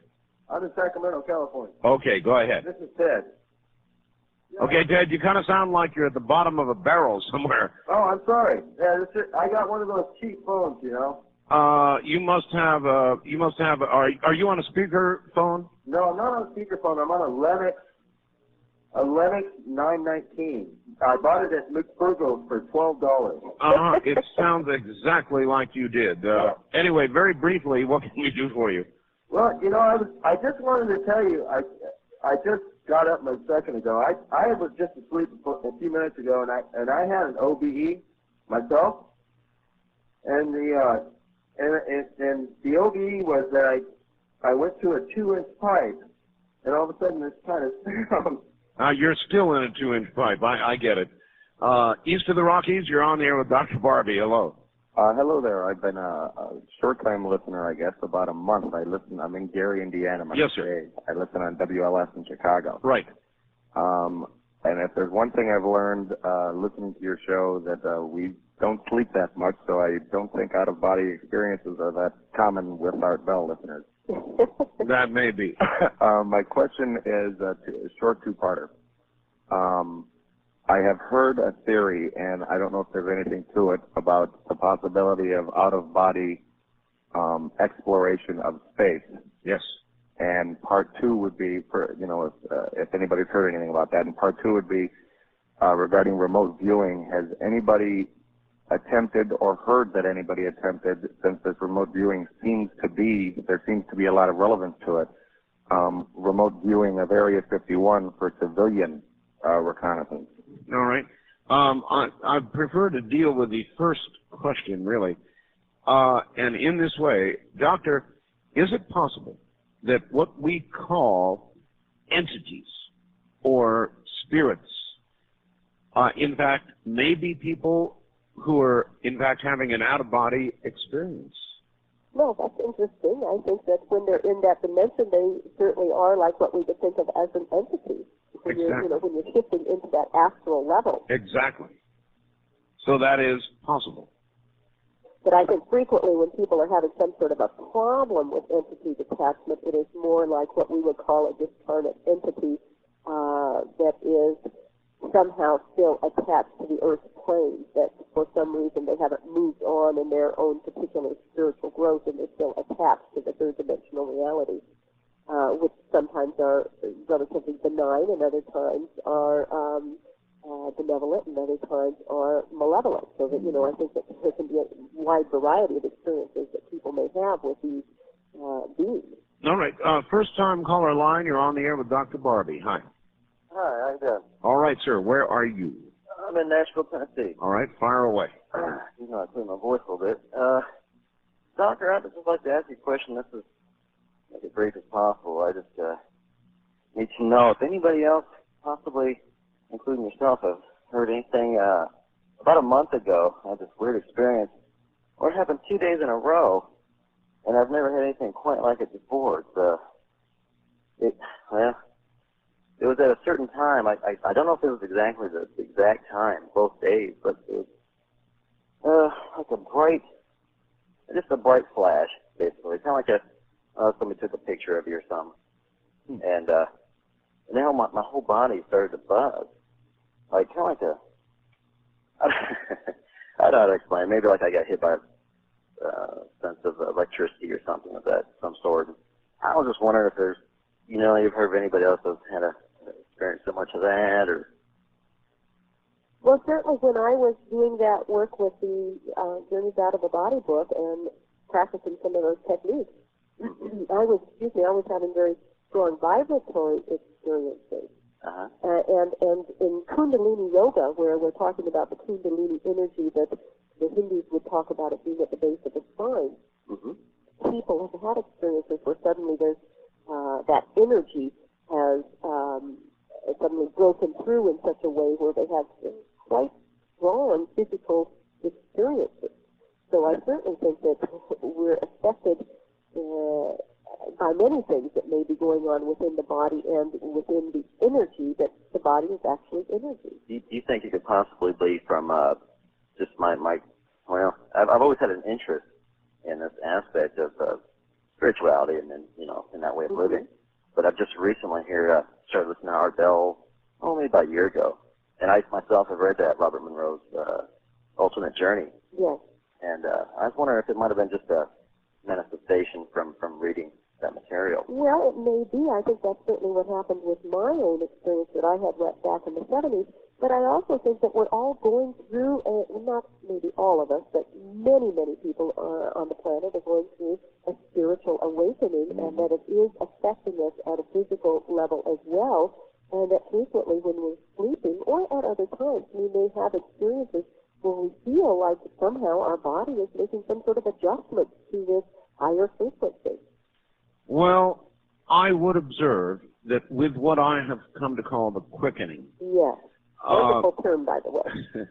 That there is a spiritual change underway in many. I totally agree with that. I believe that that is exactly what is taking place on this planet, that we are spiritual beings acting out a human lifetime, and that we're in a time of great change, and that it is going to be affecting us on all levels, physically, spiritually, politically, educationally, our understanding of what this extraterrestrial visitation is, the dimensionality shift. I believe in all of these things, that we are having an awakening and will begin to understand these things and experience them differently.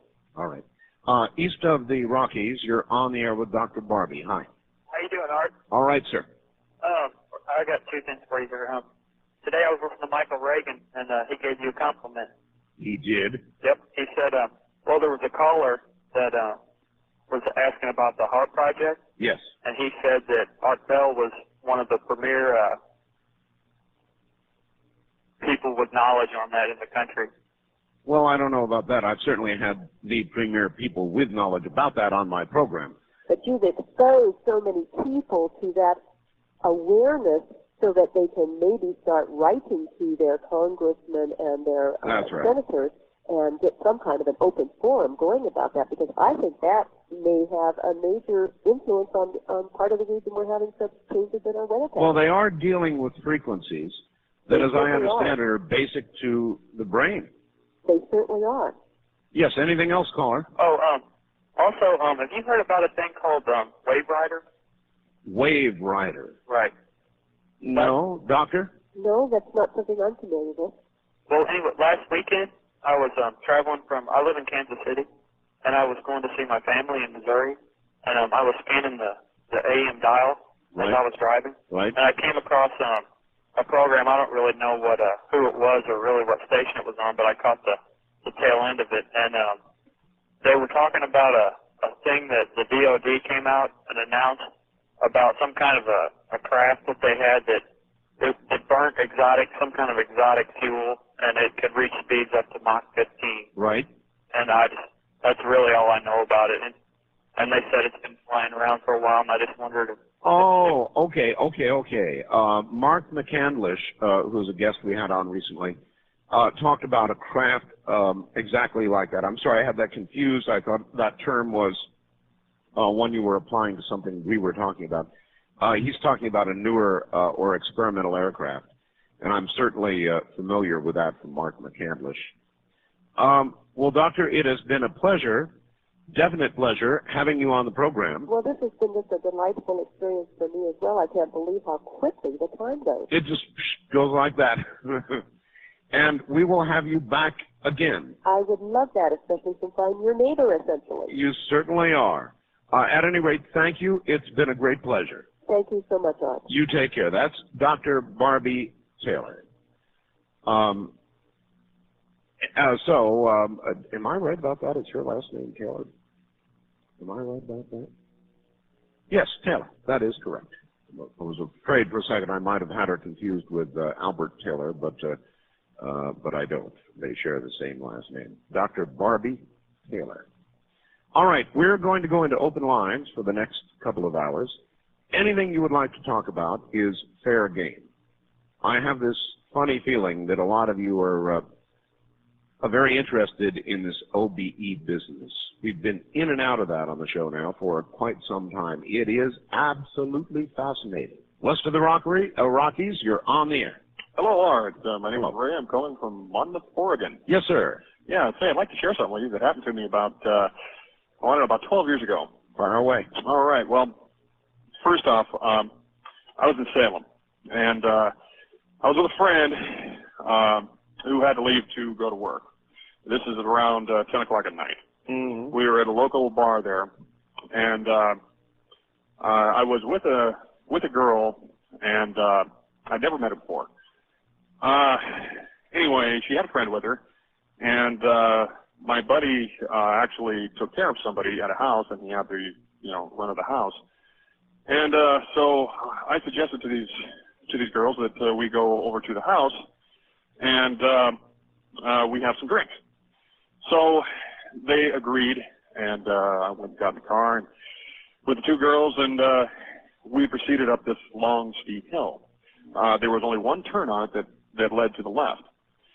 I told them, I told the female that was driving, I said, don't turn left, just keep going straight. And she said, no problem. Start going up the hill, and she turns left. Takes us back down to the bottom of the hill. And I thought, well, anybody can make that mistake. So we go back up the hill, and I said, okay, remember, don't turn left here. She said, no problem. She turned left. Was this was before the drinks? Actually, this is after the drinks. This is around 2 o'clock in the morning now. Well, there you go. Okay. So we went back up about 3 more times. She turned left every time. And I was getting a little annoyed, to say the least. So I told her, I said, look, there's a parking lot right over here. Just let me out of the car. And she says to me, no, that's all right. I can go back up the hill, and I can. And I said, no. We've already tried this 6 or 7 times, and I really don't want to do this. Right. So I said, please let me out of the car here. And she kept arguing, telling me, oh no, you can come and stay at my house and this and this. I said, no. Let me out of the car now. And so she stopped in the large parking lot that I asked her to. The moment that I opened the door, it started pouring rain, and I mean big, fat rain.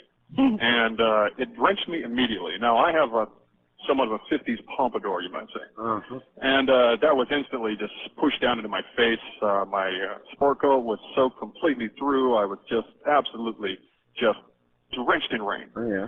I looked over to the right, and there's an older man standing underneath one of these overhangs, like what might be in front of a store, like an awning.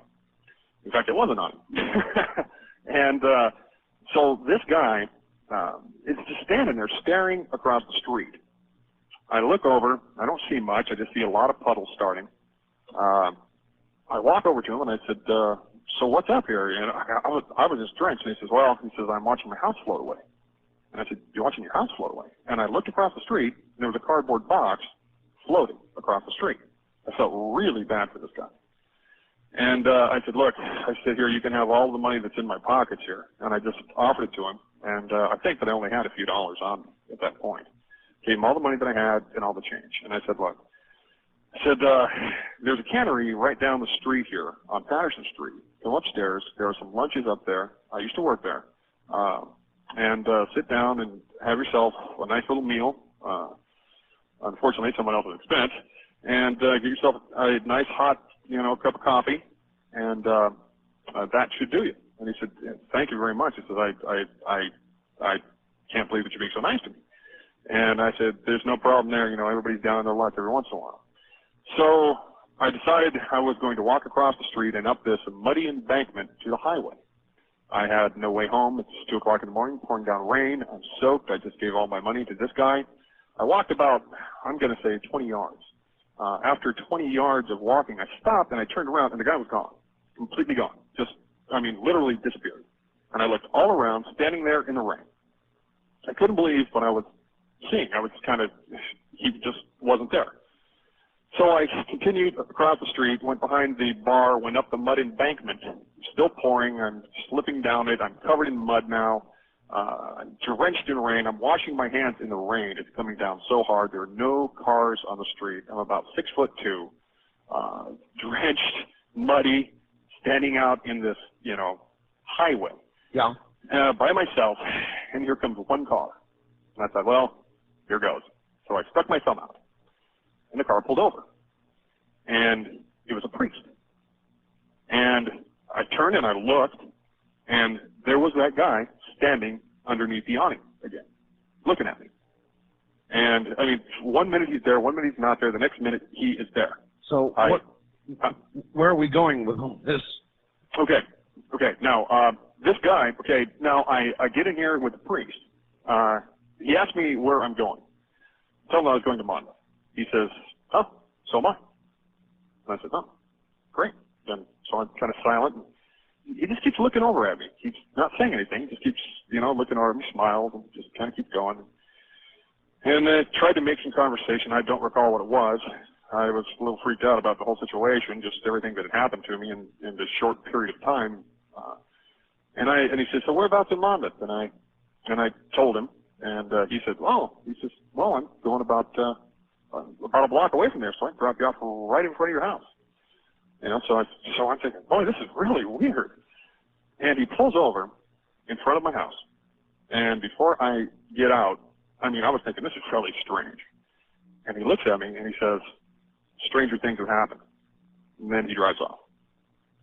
That was it? That was it. But it was the strangest run of events. I understand. Just a whole sequence of really weird one events. after the other, after the other. Yeah. Within a matter of about 20 minutes. All right. Well, what may have happened to you, and may have happened to an earlier caller, is sort of a slip. I think every now and then things slip. Haven't you all felt it? When things are not quite in sync, things are not quite right. Remember the fellow who called earlier, who was shot several times and went home and things were all out of place? People were not quite right. Things were not quite right. About in real time, 6 weeks later, he came out of a coma. Have any of the rest of you ever felt that? That you've slipped into a sort of an alternative, not quite right reality, and then back in again? Have you ever felt that? Wildcard line, you're on the air. Good morning, Art. This is Richard from Phoenix. Yes, sir. Hi, how you doing? All right. All right. How many calls have ever told you that you were included in their nightmare? Some. I've had people call and say that I've been included in their, and I think I know why. Why? Well, because people sleep, many of them, during these hours, and they leave the radio on. Yeah. I had one, but the radio wasn't on, and I was pretty. Usually don't remember my dream. Did you want to hear it? I was in your dream. Well, you were included in it. I didn't see you. But you were included in it. Well, I'm not a dream interpreter, but... If you don't want to hear it, I'll just hang up. That's all right. If it's really interesting, go ahead. Well, basically, I was like a kid again. Yeah. Like maybe preteen or something.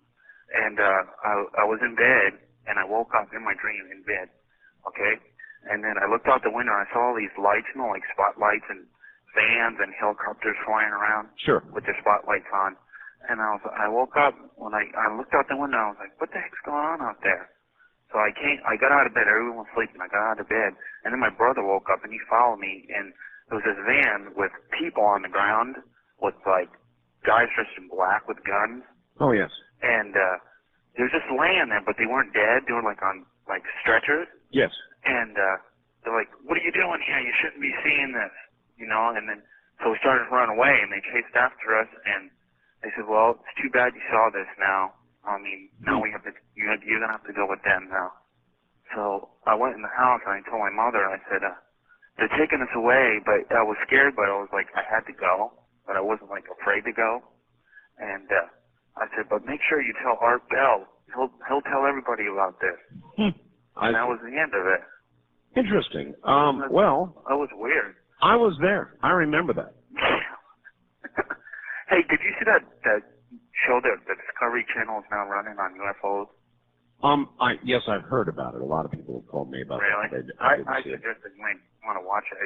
It showed the planes that you had on your show. They were talking about at least the smoke trail with the donuts around it and all that. Oh, yeah, the one that Mark McCandlish talked about. Yeah. Listen, one more thing, sir. Yeah. Though you have not been taken away yet, now that you've said all this on the air, Yeah. we're going to have you taken away.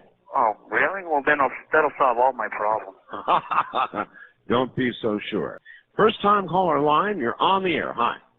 Hi, this is Rick from Garland, Texas. Hello, Rick. I'm curious as to whether you've ever heard of a guy by the name of Dr. Albert Canis. No. He was involved in some mind projection experiments at NYU around 1975. Ran into him in the Harrisburg airport through a long sequence of mistakes and spent about an hour talking to him about his experiments. But I was just wondering if the guy's still alive or I wish I had could. him on your show. I'd love to. You know me, I'll have anybody. So maybe somebody else will help us out. We will find out if he still is among the living, and if so, who knows? Maybe we'll get him on. Well, I'll stay tuned. All right, thank you. Sure. I wonder about the efficacy of remote viewing. If it really is possible to get into somebody else's mind and, in effect, read their thoughts, or even more seriously, affect their thoughts, and I'm told it is possible, then it's the end of privacy. It may be the end of individual thought, because how can you know whether a thought you're having is your own or something that has been projected to you?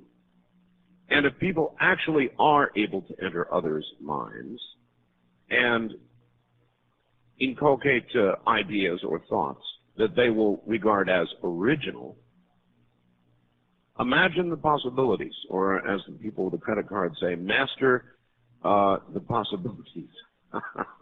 My goodness.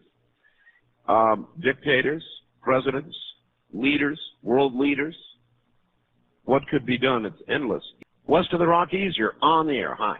Hi, Art. This is Pete in Portland. Hello, Pete in Portland.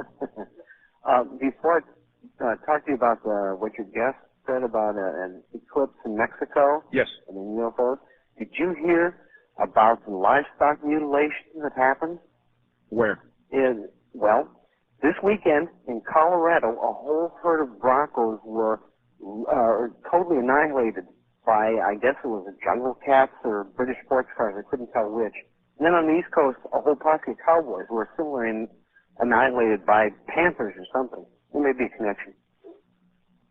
I've not heard of either one. You haven't? No. I saw it on TV. They've got videotape. Well, I didn't see it. I'm talking sorry, about the Pete. NFL. Oh. Pete, if I had you against a wall right now? I'd be full of holes, wouldn't I? Yes, sir. No. What your guest said about the Mexican eclipse, right? Yes. You know, could it be that if there are time traveling astronauts, couldn't they use, instead of these crop circles, couldn't they use an astronomical event like an eclipse as a great place to mark a particular place in time where they should look? Well, they could. It would, yeah. It'd be like a marker in time. Sure. Sure, that's possible. I am pursuing a group of people who have been working on a time machine for some years. I said this on the program yesterday, and I'm saying it again now. And I am going to I have contacted these people. I don't want to say a lot more right now, but if one day I'm just gone. First time caller line, you're on the air. Hello. Hello. Hello. Is this Art Bell? Yes, it is. Hey, Art. First time callers call area 702-727-1222. Chuck. Pardon? Chuck. You're not allowed to give your last name on the air. Oh, I'm sorry. That's all right. I had to bleep it out, so we'll start again. It's Chuck. Okay. I'm here in Salem, Oregon. Yes, sir. And I once heard an old saying. It said, if you listen carefully, you may hear the thoughts of another and think them your own. Yes. You ever heard that? No, but it makes sense. Yeah. Well, the reason I was calling, basically, I wanted to change the subject. Have you ever heard of the expanding Earth? No. Well, there's a scientist by the name of S. Warren Carey, who's really actually a well-known geologist, who's published several volumes on the Earth, and it's really actually growing, physically growing. Seems to me you could prove that. You bet. I mean, we have satellites that circle the globe about every 90 minutes, and they measure things, so they would know, wouldn't they? Well, not necessarily, because the rate of growth, there's something to do with cyclic. And it occurs as the Earth's magnetic field goes through a die-off, and then it comes back up around, and it'll be oriented in the opposite direction. Now, this takes place, according to geologists, over millions of years. But they've, for example, gone clear across the Atlantic Ocean and drug these magnetometers across the ocean. Right. And they see these magnetic stripes indicating that the magnetic field with the Earth was, like it is now. Then previously to that, it was the opposite direction, and previous to that, it was like it is now. Well, it is generally believed we do go through a pole shift. Yes. Sure. No. Yeah. But during that period of time, see, that's the whole record of the Atlantic Ocean opening up in the last, geologically 200 million years. And so, there's two schools of thought on this, and popular school of thought today has to do with subduction. And if you got a chance to take a look at Carey's book, I mean, he's a well-known, he's a professor emeritus at University of Tasmania in Hobart. He's a fairly old fellow right now. He's in his 80s, mid-80s. But he's sharp as a tack. He did his field work down in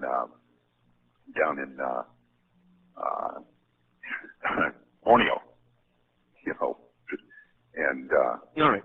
Well, I will say this: that area known as the Bermuda Triangle, which has had many severe magnetic anomalies that have caused aircraft and boats within it to lose navigational capability with spinning compasses and that sort of thing, has been said to be no longer there, that area has moved.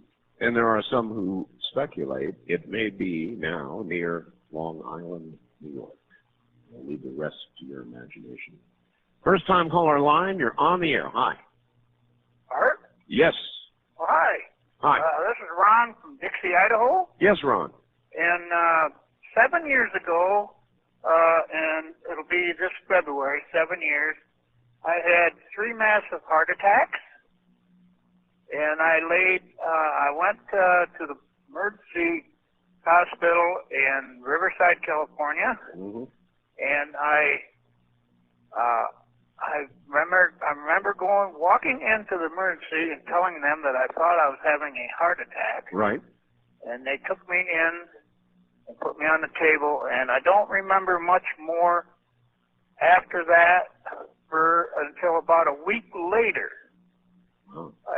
And the only thing I can remember in that period of time was, when I finally come to my senses, about a week later, I woke up and I was profusely soaking, sweating. My bed was just drenched. Right. And the only recollection I have in that whole time was that I don't know. I kind of thought maybe it was a dream, but I didn't know. It was like I can remember like a elevator shaft.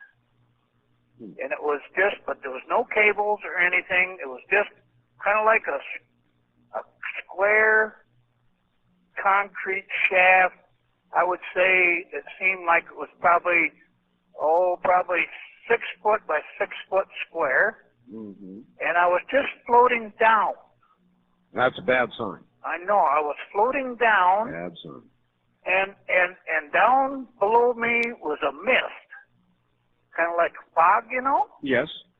And I just real slowly, I was floating down and floating down. But I never really got into the fog. I just was kind of just above it. Well, you're lucky, sir. Had you continued down, it would have become warmer and warmer. Be a good person. First time caller line, you're on the air.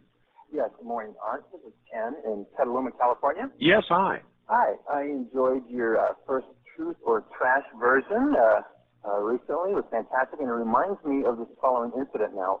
This is not a submission. This actually happened about a year ago. Congratulations on the new addition to your family, by the way, the telescope. I recently treated myself to one for Christmas exactly similar to the one you have. I need. Yes, I had the Selectron, also 60 millimeter refractor. There you go. And what happened was, my brother's not that interested in astronomy. I took him out on a clear evening about a year ago, and I was pointing out to him something near the brilliant, conspicuous constellation Orion. I was going to show him the Pleiades, that faint group of 5 or 6 or 7 stars very close to it. Right.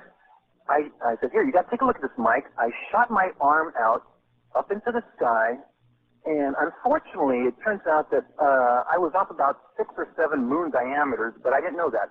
He and I simultaneously followed my arm's length up into the sky, and at the very point that my index finger was pointing at, yes, a brilliant fireball came out of nowhere. It was bright green. It went for about 3 or 4 seconds, left a smoky trail. My brother was aghast. He was halfway paying attention without saying, he said, what, were you predicting something that's happening? And I said, no. I explained to him what it was.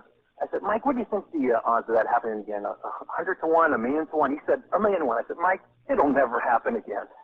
Well, that was uncool. What you should have done is the moment that fireball appeared that you were pointing at, you should have said, see, wasn't that cool? I can do that anytime I want. I missed the opportunity. Great program, Art. Thank you for the call. That's what you do. Just a lucky point, and there it is, a green fireball, something re-entering the atmosphere. And you just turn around and say calmly, yeah, see what I can do? I can do that anytime I want. Of course, he'll immediately say, fine, then do it again. No, I do it on occasion when I feel like it. First time caller line, you're on the air. Hi. Hey, Art, Bob from San Diego. Yes, sir. Long-time listener, first-time caller. Glad to have you. Hey, Art, I was wondering if you've ever read the book, Third Eye by Paranormal. No, but I know about the third eye. Yeah, and he called what you call out-of-body experience, he called astral travel. Right. And he says, well, he explained it, when your actual body leaves your physical body, it's attached by like a umbilical cord. Yes.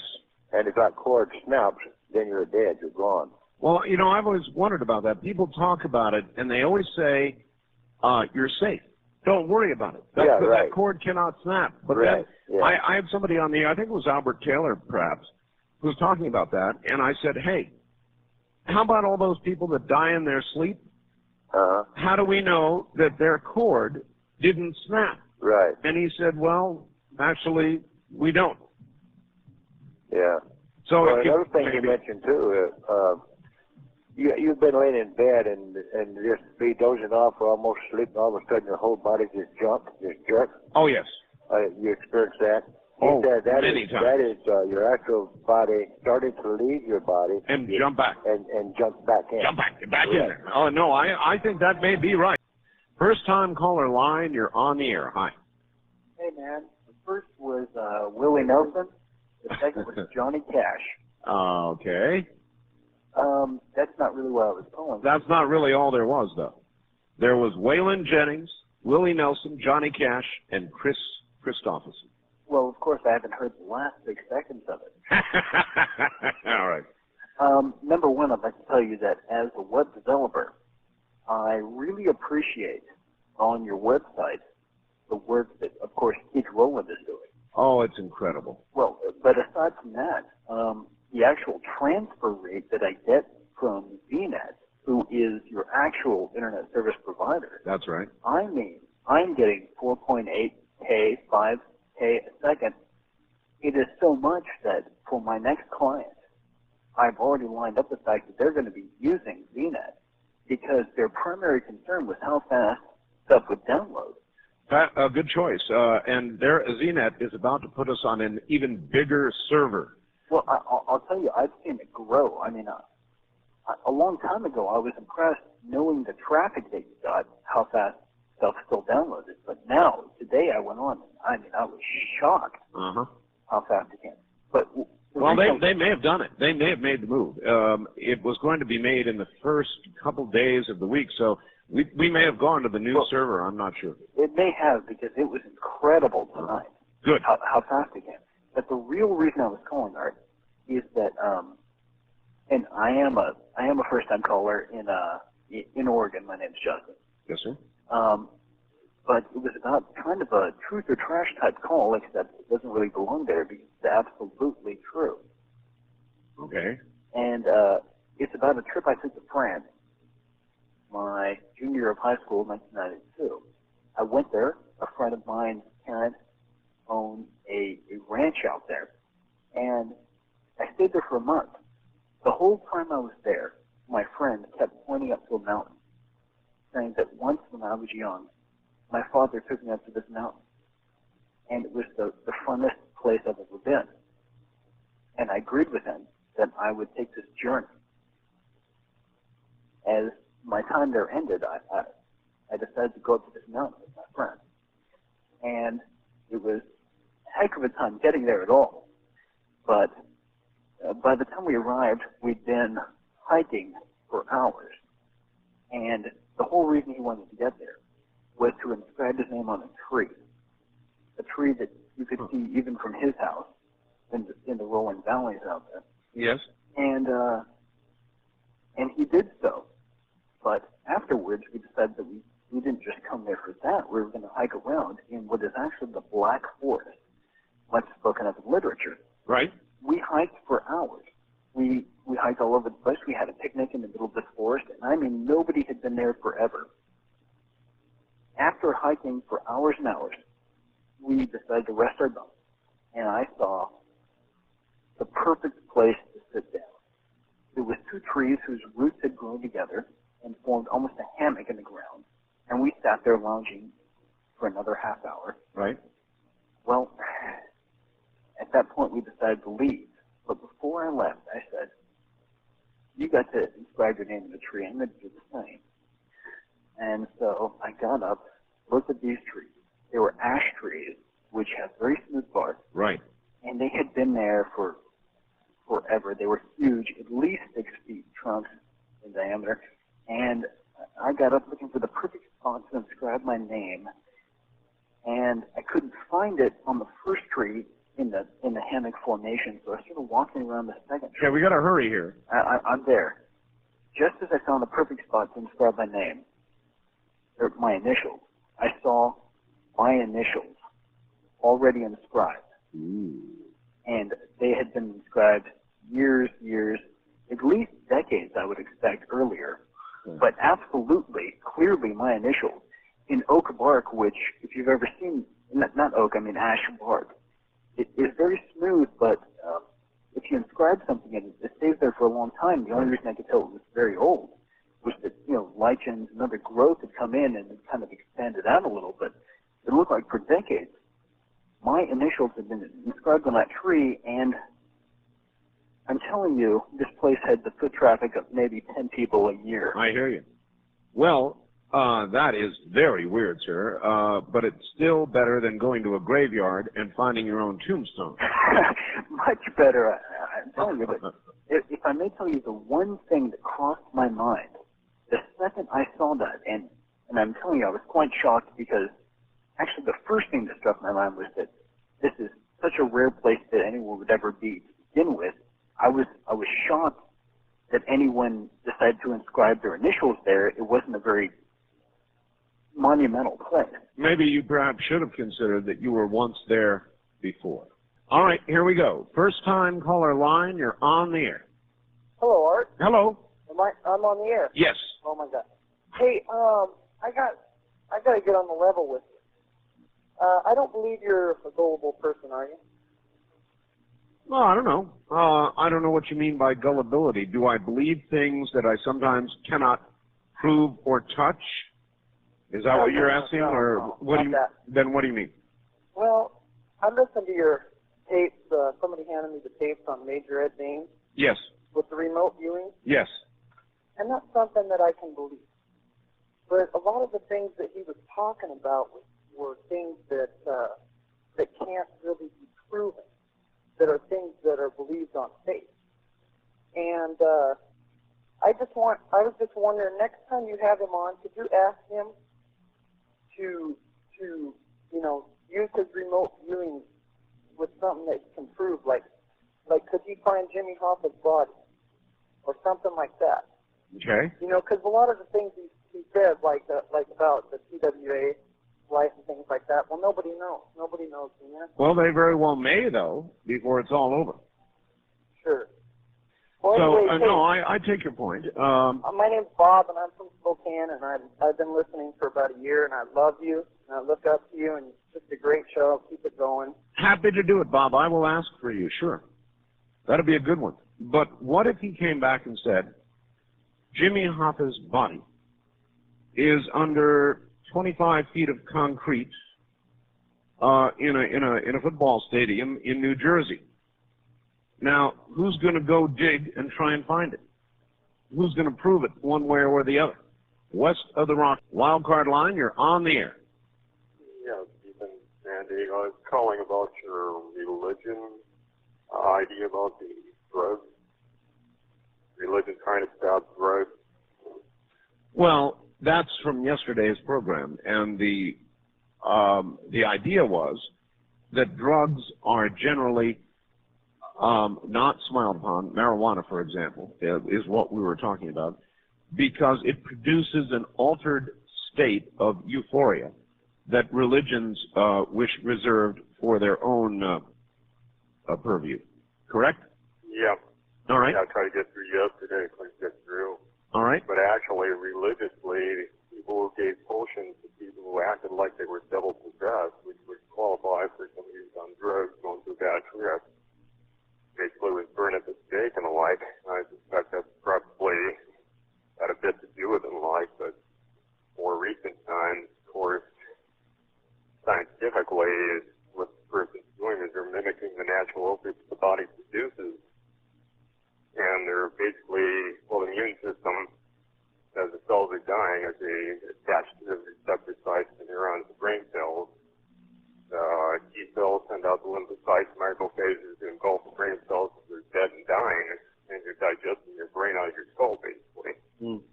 Or through the circulatory system, lymphatic system, and you're basically flushing your brains down into the sewer. Your brain's on drugs. Yeah. That's about it, Yep. All right. Well, thank you very much. I would like to suggest the following to you. If the perfect drug was ever discovered, that is to say, a substance which gave you a great sense of euphoria of some sort, with absolutely no side effects, no after effects, no ill effects, but a simple, straightforward, euphoric state, that drug would still be either outlawed or controlled by the government. I believe that to be true, and I think that may make the case.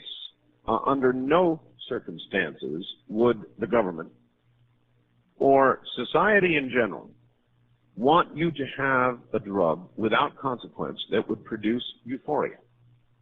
And that would be controlled or outlawed. I'll bet you. West of the Rockies, you're on the air. Hi. Okay, so this is JC, and I'm glad that I finally got through to you, that you're not able to keep me from getting through to spread the word, because what you had the other night was unbearable. How dare you let someone smoke marijuana on the air? Don't you know what marijuana does to people? What does it do? What does it do? It can cause people to go crazy. They go into a pot rage and murder and rape and kill. You know, how about there's 215 and 200? How about the parents of the teenager that smokes the joint for the first time and thinks he can fly and jumps off the Empire State Building or a bridge? How can you stand there and say that they should be legal? They get squished. That's what happens when you jump off a bridge. You get squished. The most horrible of drugs. It's the devil's weed because it opens your mind to the devil and sucks you right in. The devil's weed. What are you talking about? The devil. Turn your radio. Now hold it. You know what happened with the Manson cult? Turn your radio off. All right, there's my radio. So did you know what happened with the Mansons? They were all smoking marijuana. Today's marijuana is worse. It's high potent. It's like crack. It's even worse because it introduces and sucks the teenagers and the people in. And you're sitting here promoting it. The devil's drug. That people should go out and try it. How dare you? I didn't. Yes, you did. No, I didn't. You said that and the fact that you want people to have more than one wife. Oh, free love and fornication. And that's what it's all about. And the fact that you mock the new revelation. It's disgusting what you're doing with the airwaves. What new revelation? The one that I am receiving from the Lord and the new commandments. Your revelation. Oh, new. Wait a minute. Hey, wait a minute. This is really cool. What are the new commandments? Well, God and I are working on the new commandments in chorus together. We've been working for some time because the people have ignored the 10 commandments. So we are much closer to keeping the people in mind by giving specifics, such as thou shalt not smoke, thou shalt not fornicate, thou shalt not do drugs, thou shalt not worship the devil, thou shalt not listen to rock and roll music, thou shalt not be a part of the new age, thou shalt deny the new world order. And these are going to be laid down in the new revelation. And now, wait a minute. Wait a minute. No rock and roll? Did you say no rock and roll? The evil rock and roll music that you play with and the music that you play is the pounding rhythm which pounds the will of the listener into submission every time you go to break. And it's hypnotic.